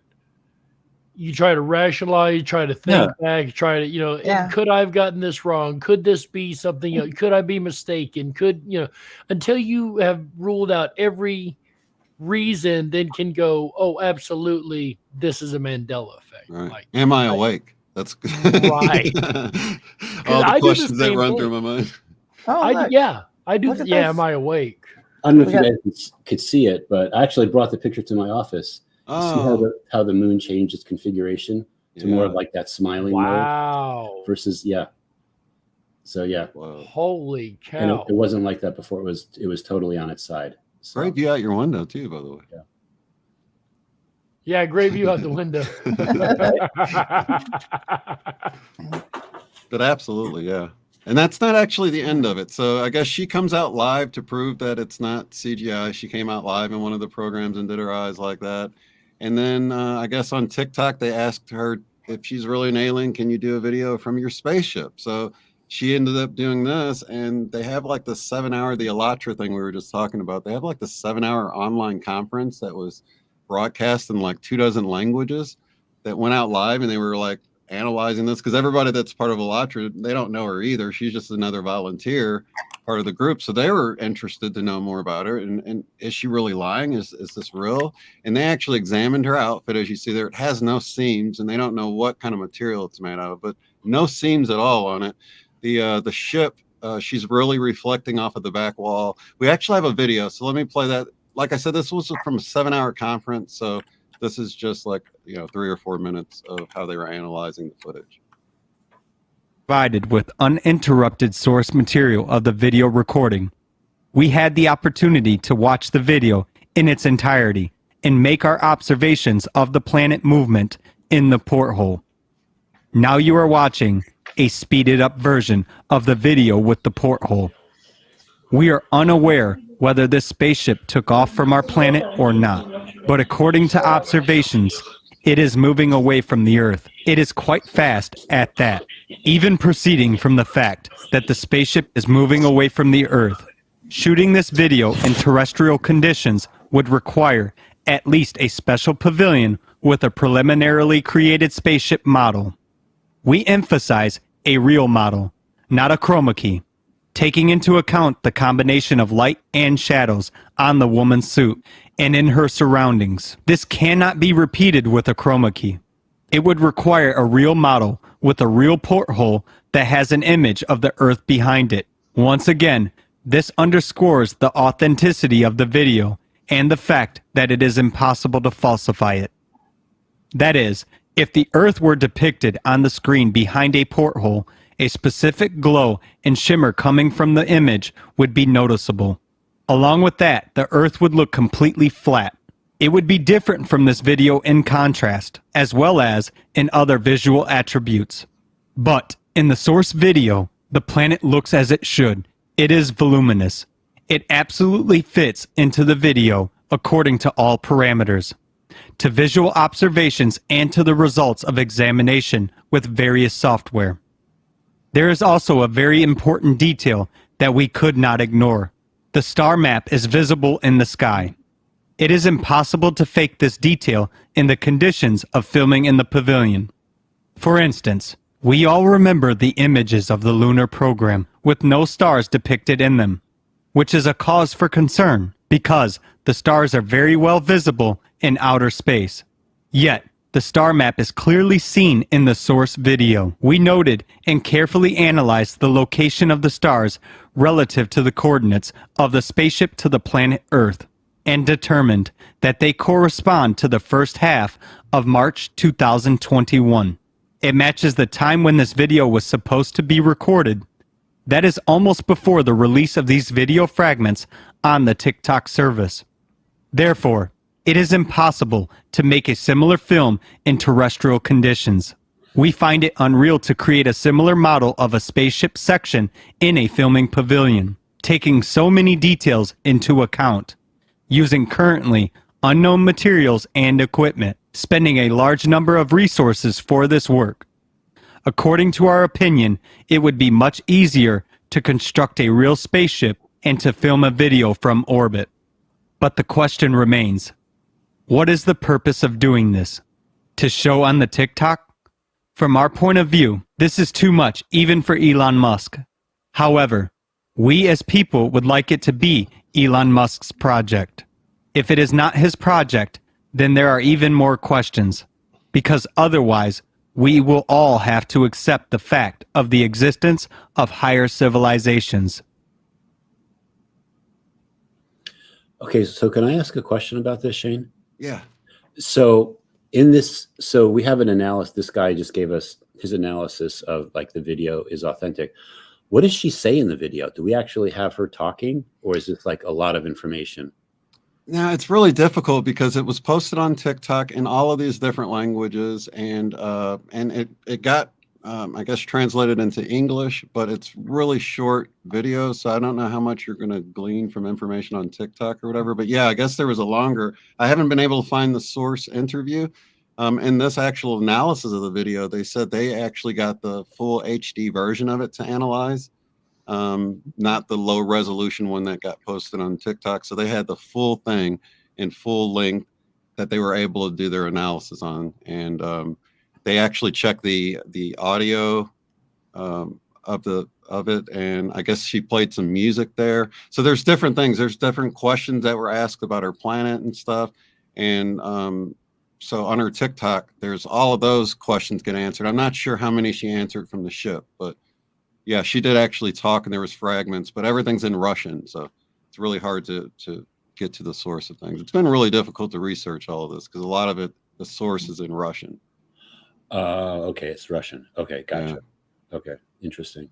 Mm-hmm. And the whole thing about the Anunnaki is interesting, you know, because that they've been coming into my reality more and more, and it all goes back to that famous Star Wars Mandela effect, where Darth Vader, we remember him saying, "Luke, I am your father," and now he says, "No, I am your father." And there's the dual meaning for the word "no," which could be N-O or it could be K-N-O-W.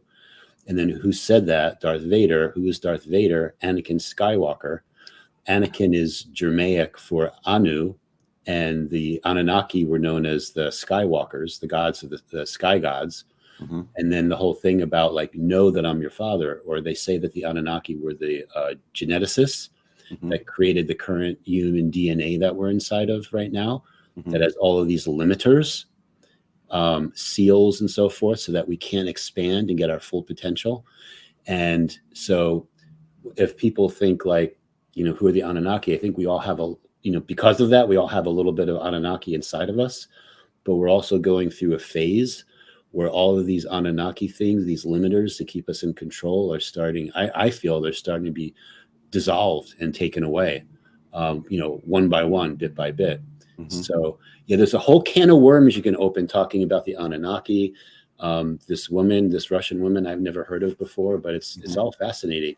And then I would like to add about the Anunnaki that they say a lot of what's going around that we've got it all wrong. So like Anu and Enki and Enlil weren't Anunnaki. Different things that we think of as Anunnaki, they clarify that, say, no, the Anunnaki weren't these godlike beings. These are regular humans. They're just advanced humans. So that's their point of view. I haven't looked. I actually, in looking for more information about Janna, I got so into the information of the Allatra group, which is also a Mandela effect for me. Supposedly that's this global group of millions of people worldwide that are really wanting to move to like a higher consciousness away from the animal nature. And I kind of wondered how we would ever get to a point where everybody could unite in a way like that. Just people that, instead of it being surrounded by or coming together because of religion, you just kind of come together because you want a peaceful world, a peaceful, loving world. And those are the reasons for actually uniting rather than the religion. So the group is full of like Muslims and Christians and atheists and just anybody from any walk of life. And they're looking at things like climate change, and it seems pretty good so far. I really got into the materials that it's like their Bible, I guess. And it didn't read like a fundamentalist religious Bible text. It reads more like scientific information about your energy body and things like that. So I haven't made it. I made it about halfway through that, and then went and checked out some of their other books and found them so fascinating. And I got a lot of questions answered. I was kind of wondering if Janna was going to come into the story anywhere. She hasn't yet in all of the books I've read.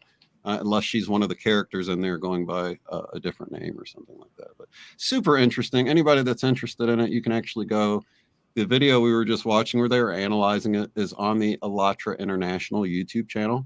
So you can go there and you can, under their live tab, you can see these long 7 and 8 hour conferences they've had about things about, the global changes coming, and where they were looking into the Janna lady and the Anunnaki and explaining. They go through a lot of artwork where they show the different versions of that Allatra emblem. They get into what Allatra means. And so, yeah, it's pretty cool. It's a lot of information there, but it's definitely one of those threads that the more you keep pulling on it, it's a rabbit hole. So I believe we just dropped that link over in the YouTube channel, if I'm not mistaken. Oh, perfect. Yeah. Thank you for that. And all this talk about coming together for the new world is really, it reminds me, I don't know if you guys are familiar with Matthias Desmet. He was talking about mass formation a while ago. And his big thing, he's writing books, he's a psychologist, he's a historian, and he's looking at totalitarianism on the planet. And obviously that can be a dangerous thing. But the challenge of this time, the way he sees it, is that to prevent techno-transhumanist totalitarianism, TTT, the thing that we need to do is what we've been talking about on this show, and I think we talked about it a bit in the green room. It's really about being sincere, really connecting. It's what we're all about with our events, to be authentic and sharing our own individual subjective truth, and keep thinking about things and be, thoughtful and sharing the information, the connection, the love. And this is apparently to do that gently and not to challenge people. We've been learning that with the Mandela Effect. If you want to tell people about the Mandela Effect, it's actually better not to bring it up in a sudden, abrupt way with people. Much better just to ask gentle questions and let them come along at their own speed. Same thing for this. So we got a question from the chat. Miranda asks, Shane, did you say this group was against nature or away from nature? Actually, they make two distinctions between sort of the consumer-driven society that we're now in. They say they want to move to a creative society where some things, like anything you need for sustainability of life, like food, shelter, healthcare, things like that, are provided to every single person on the planet. There's no homeless or people hungry. We have enough abundance that no one needs to suffer in that way. So their primary thing is moving us to a creative society, which they say is away from the consumer-driven society. And they use things like the global crisis of the cyclical changes that are coming to unite people. So I'm glad you brought up Matthias and the mass formation, because I was like, why are they pushing the fear about the global changes so much? But, you know, from the psychological standpoint, a lot of people that have a lot of fear about one thing actually need fear to divert them to something else. You know what I mean? And like looking at the cyclical changes that are true. And we do need to, one of the things they were saying is bring out some of the technologies we have that can help people at the time of, say, a tsunami hits, and you got these free energy devices you can deploy on location, or these food creating, we have so many technologies that are hidden from us right now. And if we have that already out and available before we possibly lose connection with one another through a crisis of some sort, then we can better survive anything that comes. So I was sort of put off by what seemed to be fear-mongering about the climate changes or whatever, but it seems that people are really coming together and trying to look at, you know, solutions before rather than after something happens. So I get it as far as like redirecting someone's fear about something that's not as big of a deal to something that is, you know, something we can actually unite around and do something around. So it wasn't uniting about separation as much as it was about, hey, we all want a beautiful planet. And so I'm still looking into it, and I hope to have another update maybe by next show or something. But so far, it seems really exciting. Yeah. Cool. All right. And next slide, please. Nope. I thought we had a slide before that. No, this is it. We're there. I thought we had the question slide in there. Oh, this is our sponsor. It's our sponsor, right? Huh. Okay, mine's out of whack. So, sponsors this month, ladies and gentlemen, the gray whale, extinct for centuries in the Atlantic, is spotted in Cape Cod on March 1st, 2024. In an incredibly rare event, the New England Aquarium aerial survey team sighted a gray whale off the New England coast last week, a specimen that has been extinct in the Atlantic for more than 200 years. By the way, hello, Nano Pepsi. They say hello, IMEC. Hello, Nano Pepsi. Scientists are suspecting this gray whale may have been able to swim from the Pacific to the Atlantic thanks to the reduction in polar ice. This is, of course, a theory. They don't have definitive information. That's just the only way they could come up with to explain it. Of course, we have our own explanation here at IMEC, as we should. We have seen more than our fair share of animals Lazarus themselves back into the timeline. We've covered multiple ones every month since we started. We've been doing this for 4 years now, 3-4 years now. So that's a lot of animals, folks. And we continue to see this. This is something I picked up on really early on in the phenomena because it fascinated me that I had a list that was growing so quickly. So I believe this was a Mandanimal back onto the timeline myself. What do you guys think? Yeah, it's interesting because they've got that possible materialistic explanation that it just swam, through the Arctic channels, then came down from up north into the Atlantic Ocean. But maybe, I don't know. We've seen things come back, like that Galapagos giant tortoise that was considered completely extinct, and you can't disappear something that's as big as a small car, or these things are huge. Now we've got another giantly huge whale, 40 to 50 feet, 30 to 40 tons. Yeah, bigger than the school bus, just so you guys know. Bigger and way heavier. Yeah, I think now that people know, the researchers are looking for it, they might be wondering, are other whales going to follow suit? Why would only one whale come through that Arctic channel? I don't know. That seems a bit odd. So if we see a whole bunch of these whales together, a pod, then I think we can have more information. But it could well be a Mandela effect. And for a single whale to survive that kind of trip, that's a lot. Yeah. Yes. Just to be a guest on Open Tables with us. Yeah. Absolutely. Not only a guest, but a sponsor, just That's to right. say. Yes. So there, ladies and gentlemen, is our sponsor for April's IMEC Open Oh. Tables. And next up, we have questions or comments from you, ladies and gentlemen. Now, also, if you have any questions for us, do go ahead and put those in the chat. We are watching the chat, but we've had some mailbag comments coming in from both our email and our YouTube channel. We love hearing from you guys. We encourage it as much as you can. You are not bothering us. I can't count the emails that have said, "Hey, IMEC, sorry to bother you." You're not bothering us. We love hearing from you guys. So make sure you drop us an email at team@imec.world. They're on the screen, team@imec.world. Once again, we love hearing from you guys. It really blows our mind when you guys point out Mandela effects. It usually starts a whole email string between us going, "No way, really? Wow, look at this." So do definitely send those in, and we really, really appreciate them. And what do we have up first? Shane, I think this is for you. Yeah, actually, this is PJ. This is Annika, the one who showed us the Flash Easter egg. This is her dad up in upstate New York. Took these photos, really beautiful photos, and there's about 4 of them here we can flip through. And really, thanks for sharing these with us, PJ. They're stunning. It's amazing you were able to take these with just the camera. Wow, look at that one. Yeah. That's amazing. That's really the diamond ring there. But yeah, it showed up great.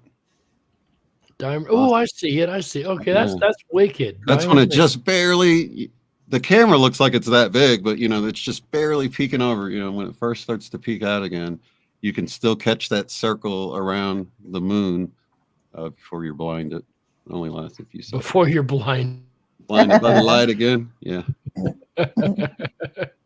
But really gorgeous pictures. Thank you for sharing these, PJ. Beautiful job. Absolutely. So mailbag. Was this the YouTube channel or was this an email? This was an email from Kathleen, one of our Patreon sponsors. So thank you for being a Patreon member. And so she says something's different in the intro in the first season of Family Ties. It goes through a montage of hippie lifestyle, how they fell in love. The thing that is different is a shot of Mr. Keaton. He's the dad in the show of Family Ties, with his face most certainly all made up. I never remember him looking feminized like this before. So we actually have a clip that we can play. See what you guys remember. This is from the first year.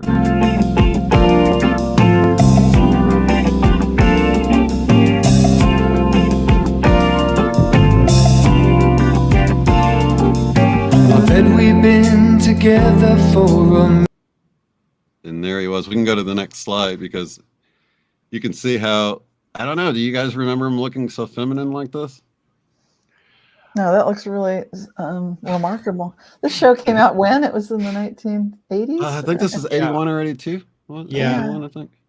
Coming off the hippie trend and whatnot. And I don't really think it looks feminized myself. I think it just looks hippified, personally.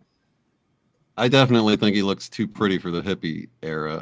As far as it looks more you can see 2020. Lots of blush. It even looks like he's got foundation and lipstick on. Yeah, it looks 2020. He's a 2020. It's not 1980. So right. It's like a 40-year difference. It looks weird for the. So I was talking to Kathleen about it. I'm like, well, I was only like 7, so I might have been totally fooled by the makeup for all I know. And and they didn't have this particular intro. Only lasted maybe the first year or first season or something. So it wasn't the one that I saw more, being a little bit older later in life. So right. I couldn't really say. I was just too young to, I could have easily been fooled by the illusion they were trying to. That's true. Over. But she does say in the first episode, the first of the first season, even the daughter, while they're looking through, the little daughter Jennifer is looking through the photos, and she says, "Daddy looks pretty," and that was in the first episode. I can't say whether that, but it kind of fit this whole idea here. I don't know if it was an inside joke. You just never know with all that stuff. But it was all news to me though. But thank you for sending that, Kathleen. So you guys make up your mind out there in the audience. What do you think? Does it look a little more feminized than you remember, or is this what you remember? Let us know. We'd love to hear from you in the comments down below the YouTube channel. And once again, you can also email us if you would like. Next slide, please. Chris, question. In your talk in the conference, Synchronistic, I dreamt last night that someone was cutting some of my long hair short without my consent. I was wondering what it meant. Now you mentioned about hairstyles and timelines. This comes from Sad HBH 5731. Yeah. So yeah, there's the whole concept. Change your hairstyle and change your timeline. There's also the concept too. Just in your room, move your pictures around and move furniture around, and all of a sudden you're doing something to literally change a timeline. So yeah, I'm definitely one that sees that and how you can actually spot timelines. Oh, this is the timeline where you had long hair. This is the timeline where your hair you dyed it a certain color, or whatever it is. So yeah, almost this is the timeline where you had lots of makeup on and looked like a hippie. So right. So what would it mean to dream of someone cutting your long hair against your will? Would that have a significance? Yes, it doesn't sound good. Someone doing something to you that's without your consent. Based on your ideas, I would say that's a fear of being pulled through the timelines, whether you like it or not. Ooh, that's an interesting one. Yeah, you're being kicking and screaming. Right. I'm sorry. What'd you say, Shane? Being kicking and screaming. Yeah. Oh, right. But that could, if that was my dream, that could also act as sort of a wake up kind of a moment, sort of a recognition that it's not too late. The dream is sort of a communication or a warning that you don't need to have this happen. So, but that, I'm a quantum optimist. I'm always Right. at I love that though. Yeah. Cut your hair, we'll cut it for you. Yeah, you're gonna go the easy way or the hard way. Yeah. Right. Or it could just be referencing changes coming into the person's life, good or bad, either way. Which I would say possibly good, preferably good, but it could be referencing changes coming in. Mm-hmm. I think the main thing is keeping that optimistic outlook, though, just like Cynthia always says, how good can it get? Yeah, absolutely. Like our next question here, does anybody know what happened to Meigs B YouTube channel? It appears that it has been closed. We don't have any information, ladies and gentlemen. We're just as curious as you. This comes from @cprince10. If you guys know anything, or Meigs, if you're out there watching, please let us know what happened. We're a little concerned and hope you're okay. Yeah, and if anybody knows, you can leave a comment below this video as well. Let everybody know. Appreciate it. If anyone's wondering too who Meigs is, she was one of the speakers at our last IMEC conference, and she was talking a lot about Bible Mandela effects. So people might be familiar with her from there, as well as her whole YouTube channel as well. She's done a lot of good work with Mandela Effect over the years. So yeah, way back. Yeah, way back in the first days of the community, as a matter of fact. Lots of accounts suspended, says Brooke Michelle. Let us hope that's not the case. Oh, okay. They've been going through my old videos and demonetized me and said I'm dangerous now, and I haven't even really been posting much. So they've got the AI going through old videos now, because these videos are years old. An old love stream or something said something in it, and so. But a little tip, I'll say it while I'm not on my own channel. You can actually give yourself a copyright claim with your own music and get paid through the back door. Just saying. Interesting. That's one way to do it. And also, Meigs B talked a lot about targeted individuals, things like that. So I could see them actually tearing her channel down for putting out too much truth. That tracks for YouTube. So they're really careful on what truth they allow out and what truth they don't, interestingly enough, as we all know. But moving along to our next mailbag. Like I said, we had a lot of mailbag this month, and we love hearing from you guys. Gina Marie 375 says, great show. Thank you. that was interesting about the X marks the spot in the 2017 and 2024 eclipses. Isn't it one of those? That was really fascinating. I ran across an interesting coincidence. Werner von Braun, Operation Paperclip, the one that created the V2 rocket, may have predicted Elon Musk's plan to colonize Mars. In his science fiction novel, again, Werner von Braun wrote a science fiction novel. Yeah, let this one sink in. If you're calling Mandela, you're not alone. Called The Mars Project, published in 1953. A person with the title Elon, something of an elected meteoritic president, a meritocratic president, who brought humans to Mars. Crazy. So there's so much crazy to break down in this post. First off, I remember hearing of a story of an Elon in Mars, like the last part I remember hearing about. Werner von Braun being the writer, that's new to me. I don't remember Werner von Braun writing a sci-fi story. And I'm going to pass this down to the team. Maybe Shane is still with us. He seems to be working over in Glitchland again. Reporting from Glitchland, yeah. There we go. Welcome back, sir. But Shane, I'm going to go ahead and start with you. What do you think about this, bud? Well, have you ever heard of this? What in the world? No, this actually reminds me of that other book. There's some other books that popped on the scene. So I'm imagining we might see some more like this where, first of all, I didn't even know this guy wrote books. This was the guy who did, he's a guy from Germany that did the rockets or whatever, right? Yes. Yep. So was this originally even written in English or German, or do we even know? You know, this is so strange because I didn't, yeah, so this is all new to me. And what the book and the fact that this guy wrote it. Crazy. No, that's a good question too. Was it written in German or English? I'm going to have to look into that myself on a personal level. Cynthia, what do you think about this? I know this is blowing your mind over there. Yeah, totally blowing my mind. Well, it seems like it tracks with the simulation theory, or what I would call life is a dream. And so it's quite tied in with predictive programming. You know, a lot of these situations where we see something that was written about, like the Titanic or what have you, being predicted in literature, fictionalized literature, a long time in advance. And Elon Musk has not yet made it to Mars, but he certainly is headed that direction. And this whole thing about Werner von Braun writing fiction, that part blows my mind. I did not ever hear about anything about this. It's strange. Very strange. Very interesting. So it seems like we're getting an opportunity to find out, are we interested in taking our dream in that direction? And I'd love to look at how good can it get. So if Werner von Braun is writing fiction, is that a direction that feels right? Is that where we really want to go?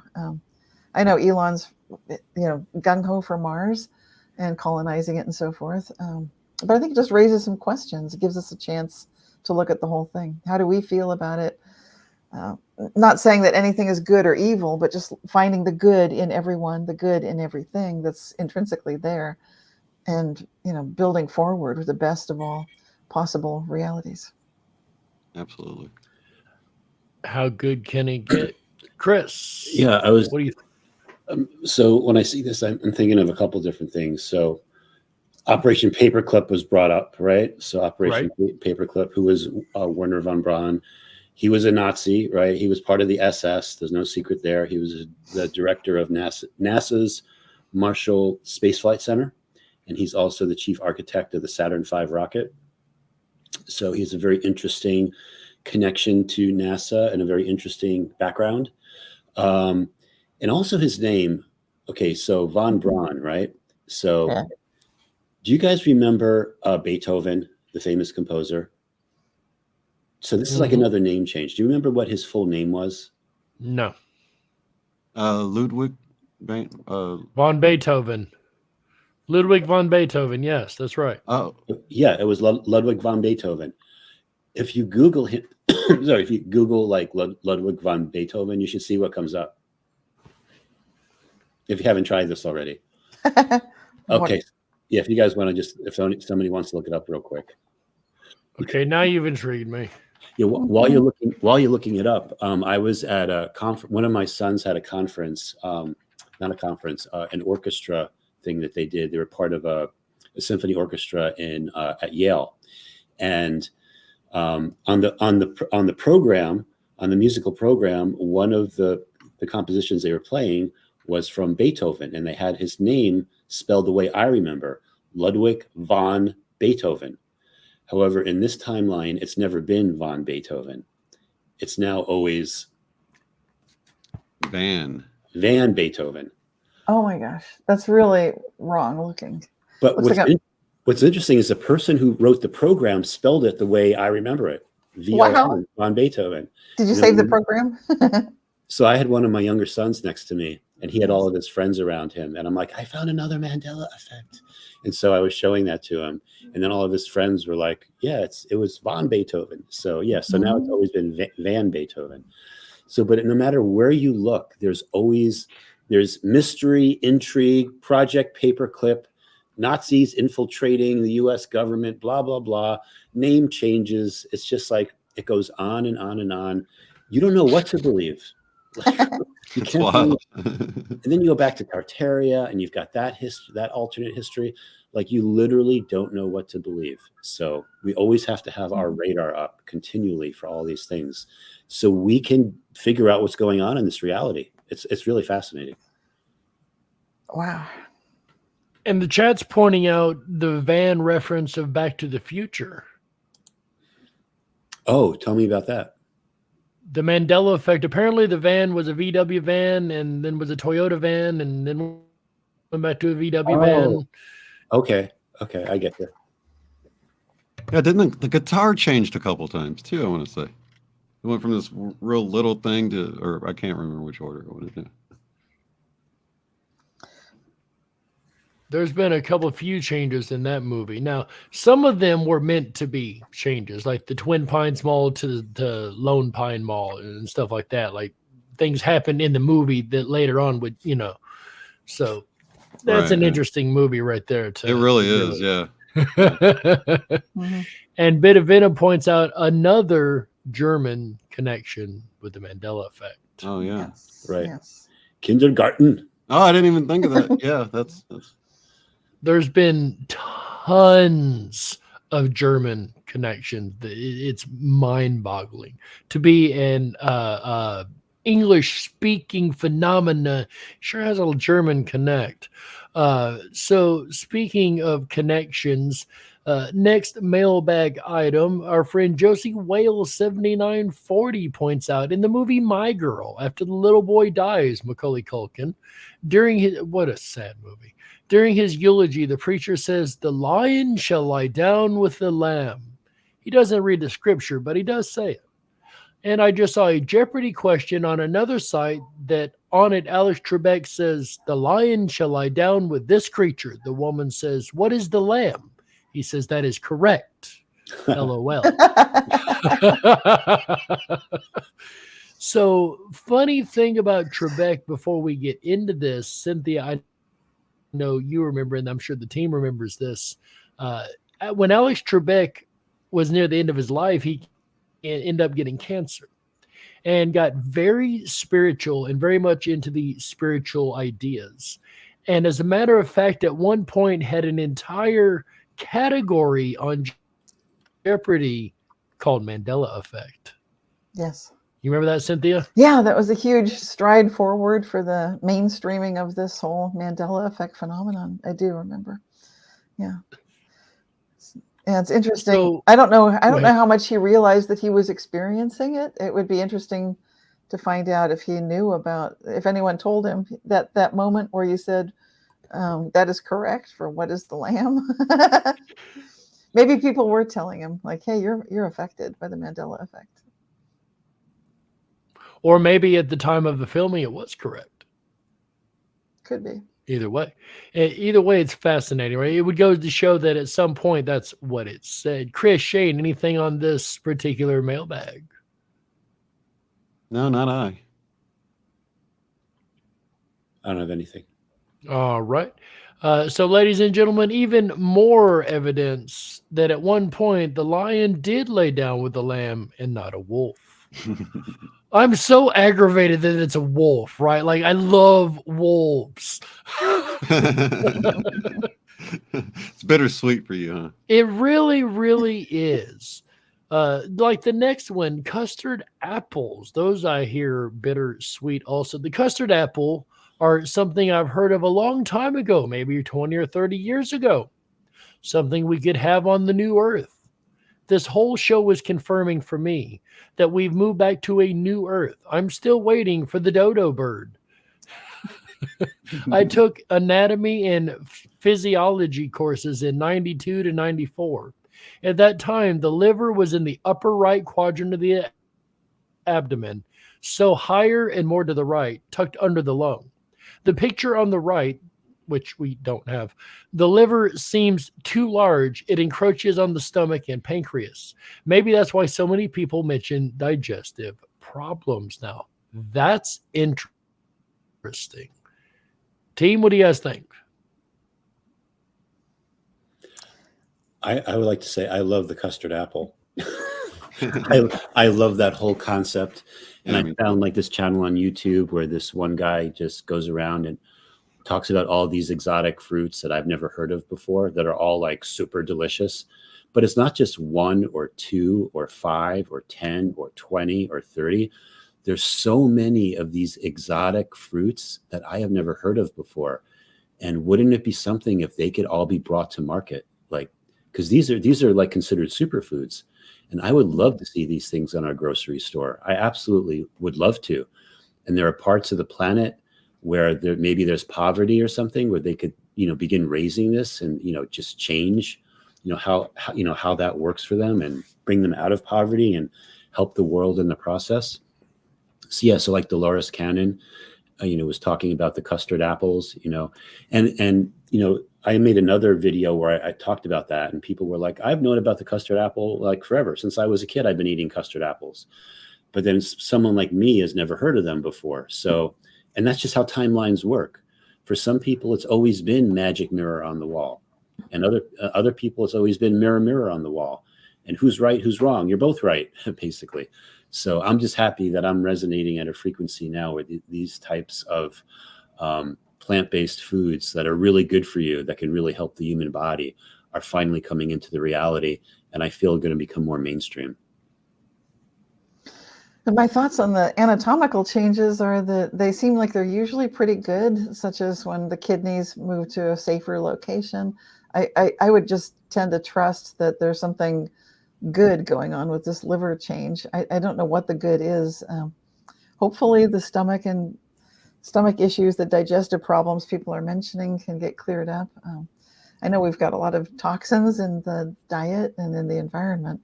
So that's definitely been a recent issue, but it looks like with the Mandela effect, we sometimes get a very huge jump forward, like a evolutionary jump for the entire species of humanity. And I'm hoping that that's probably what's going on here. Again, how good can it get? The dodo bird, yeah, I keep checking on I check on the dodo from time to time. Haven't seen anything recently except the folks that are genetically trying to bring it back using, rationalistic, materialistic methods. I think maybe that'll work, but I think the better solution would be for a species to come back just with a Mandela effect jump, the way we see so many doing. Yeah, and I just want to make a comment about something from a past slide that we were talking about, the Looney Tunes. So a lot of people remember TOONS, like that Easter egg showed, but now it's always been TUNES. Well, there's some legitimate, I'll call it a type of residue, with a series called Tiny Toons. So there's this animated show called Tiny Toon Adventures, which was all of the characters like Bugs Bunny, Daffy Duck when they were kids. That's spelled TOON. So yeah, so wow. Yeah, so there's something to this. It should have been called Tiny Toons, TUNES, but it wasn't. It was Tiny Toons, TOON, like cartoon. Wow. So yeah, I just wanted to mention that as well. Thank you. That's super cool. Yeah, no matter where you look, there's something. Absolutely amazing. And I do remember last month we were talking about Dolores Cannon and bringing the custard apple up, that it would be on the new Earth, and it wasn't originally something from the Earth that she was writing from. And now we see the custard apple in reality, and I can't help but put one and one together and go, maybe we're on the new Earth, right? I don't know. I'm not saying that for sure, but it sure makes sense with the evidence that we have found. We've got that. Now we've got the moon symbol too. We're getting more and more of these signs each time we get together. Yeah, I really believe you're right. And a more organic timeline for sure. Chris, you were saying something? No, but to me, it's all like we're saying. It's like we're not there yet, but we're on the path, so to speak, right? So all the evidence is starting to line up bit by bit. So yeah, Love it. Next slide, please. Ladies and gentlemen, if you haven't already, do make sure you go over and sign up for our Patreon. You see, before every episode, we record a green room episode that is only available to our Patreon members. And this episode was definitely top notch, ladies and gentlemen. If you get the chance to sign up, it is definitely worth it. One absolutely incredible episode that we have. We've got so much over there from every episode we've done here. We've done a green room equivalent thereof. So do make sure you check it out. If you would like to support us, make sure you hit that QR code on your screen now. That will take you directly to the sign up page for the Patreon. We have a different set of tiers there, so you can choose to donate any variety of amounts that you would like. We have the link over in the chat as well. And of course, quick, huge shout out to all of those Patreon members that have been with us and that have just recently joined us. The gold level, been with us over a year. This is Jason Ram, Jody, Colleen Learley, Stephanie Clay, James, JD Peterson. Shout out to JD Peterson with the $10 super sticker earlier. Also, Paul Ellis. Special shout out to Bo Kim. Bo Kim has been our highest donor thus far. Overall. So huge shout out, Bo. We really, really appreciate you, as well as the rest of our Patreons. Allison Eastman, Gail Brown, Teresa Richards on our 6-month silver level, as well as Belinda Anders, Lori Glasner, and Alicia Thompson. I've got a different list here on the screen than what I've got on mine. So let me go ahead and read the one on the screen here. It may help. Looks like I've got the same. Yeah, thank you. That works a lot better. Laura Bortman on the 6-month level, Jojo Williams, Vit Hartman, Lisa Henderson, Laura Monson, Kathleen Wright William,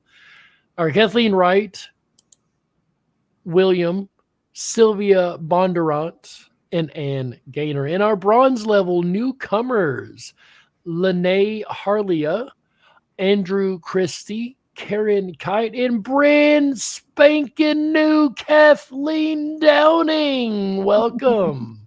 We appreciate all of our Patreon sponsors. I do apologize. I'm glad I looked. The list I've got on my screen is way out of date on the slide that I've got. So huge shout out. Thank you guys so much, everyone, for being Patreon members. It really does mean a lot to us. It's thanks to you guys we're able to fund and finance the conferences that we do in person, how we're able to pay the behind the scenes things to do these events. So you guys really, really do help fund the entire community a lot. So we really thank you guys so much. Our Patreon members, you are top notch. And we also offer very, very special things to our Patreon members, whether it be early tickets and our ticket sales for our conference, or whether it be the green room or anything we can come up with. Our Patreon members tend to get the first dibs on everything. So thank you so much, guys. Next slide, please. Mark your calendars, ladies and gentlemen. Mark your calendars. Wednesday, May 22nd, 2024 will be our next Open Tables Conference, followed by Wednesday, June the 26th. So May the 22nd and June the 26th. Mark your calendars. We will be here on both those days to give you guys one incredible show that I can guarantee. Next slide, please. We have coming up in November 7th through the 10th, 2024, the 4th annual in-person International Mandela Effect Conference, the annual summit in Nashville, Tennessee, ladies and gentlemen. It will be at the Hilton Garden Inn in Mount Juliet. There are a number of them around the city. Make sure you get the Mount Juliet one. Want to join us in Nashville, folks, to get your ticket? You can either scan the QR code on your screen now, or also there will be a link going in the chat momentarily. It's in the description too. It will also be in the description down below. Thank you, Cynthia. I appreciate that. Yeah, it's there right now. Perfect. Well, it's already in the description. That's even better. So go ahead, click that button, get your tickets. $185 for a 4-day event. You heard that right, folks. That is a heck of a steal for a 4-day event where you get to hang out with people of a like mind that have the same type of ideas that you have, that are able to see the Mandela effect just as well as you do, as well as all 4 of us here at IMEC will definitely, without question, be at the conference. So if you want to meet us in person, if you ever want to sit and talk with one of us or all of us, make sure you show up. That opportunity will definitely be there this November in Nashville, the 4th annual International Mandela Effect Conference. Once again, mark your calendars, November 7th through the 10th, 2024. We will be filming all of the conference as we do every time, and we'll be releasing the video afterwards, but it's always better to be there in person and hear it first, right? Hear it in person. And even if you hear the videos, you don't get that interactive time, right, team? That's right. Yeah, it's super special to be there together. Nothing like it. One of a kind experience, life-changing and fun. Oh, so much fun. And leaves me so energized when I leave one of those events. Like, I come home just still energized and maxed out and so excited with new friends and new people to talk to and find out so much more about the community that even I didn't know. So it's so much fun. All right, guys. Thank you, Cynthia, Chris, and Shane, once again for being here this month, hanging out. It's been a wonderful, wonderful show. Questions, ladies and gentlemen, any questions? Have we had any questions come in? I haven't really seen any. I think we've covered all the questions. The only one I did see, somebody earlier said perhaps they put the sign on the outside of the Titanic for other ships passing by. What do you think? Isn't it kind of too high? And if it's a ship that size, they would already know about these propellers in the back. Right. If they saw the sign, they would definitely see the ship. That's what I'm thinking, right? It's just like a strange use of a sign. Very strange. Very like bad signage is what I call it. The only other one I see is talking about the cats and the reptile connection. Snakes like mice, cats too. Coincidence? Well, I mean, it's interesting. Maybe they bred them to take care of a mouse problem they had back then, right? You never know. That would actually make sense in Egypt, Yeah. right? In the desert and whatnot. That would make a lot of sense. Yeah. Wow. Any other questions from the audience? Rose says, thanks, you guys very much. Appreciate your work. Well, we thank you, Rose, very much, and everybody that is a part of this community, because it's because and thanks to you guys that we're able to do this. We are so glad to hear that you appreciate our work. We appreciate you guys enjoying our work and consuming our work and being a part of our work in this community, because our work is you guys. We do this for the community, of the community, by the community.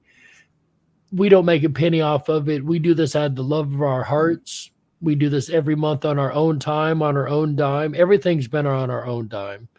I'm sure Chris can validate that 100% too. Everything was out of pocket that we've done leading up to when we became the charitable organization. So we don't ask anything in return, folks. Just hang out with us, be with us, support the community.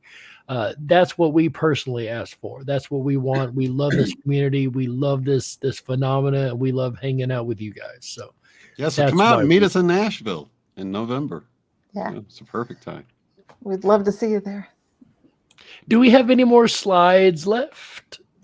I have a Mandela effect. You have a Mandela effect. Chris, what do you got? They're popping up all the time. So, and I mentioned this to you guys before the show, but basically there's a song by Kansas called Dust in the Wind.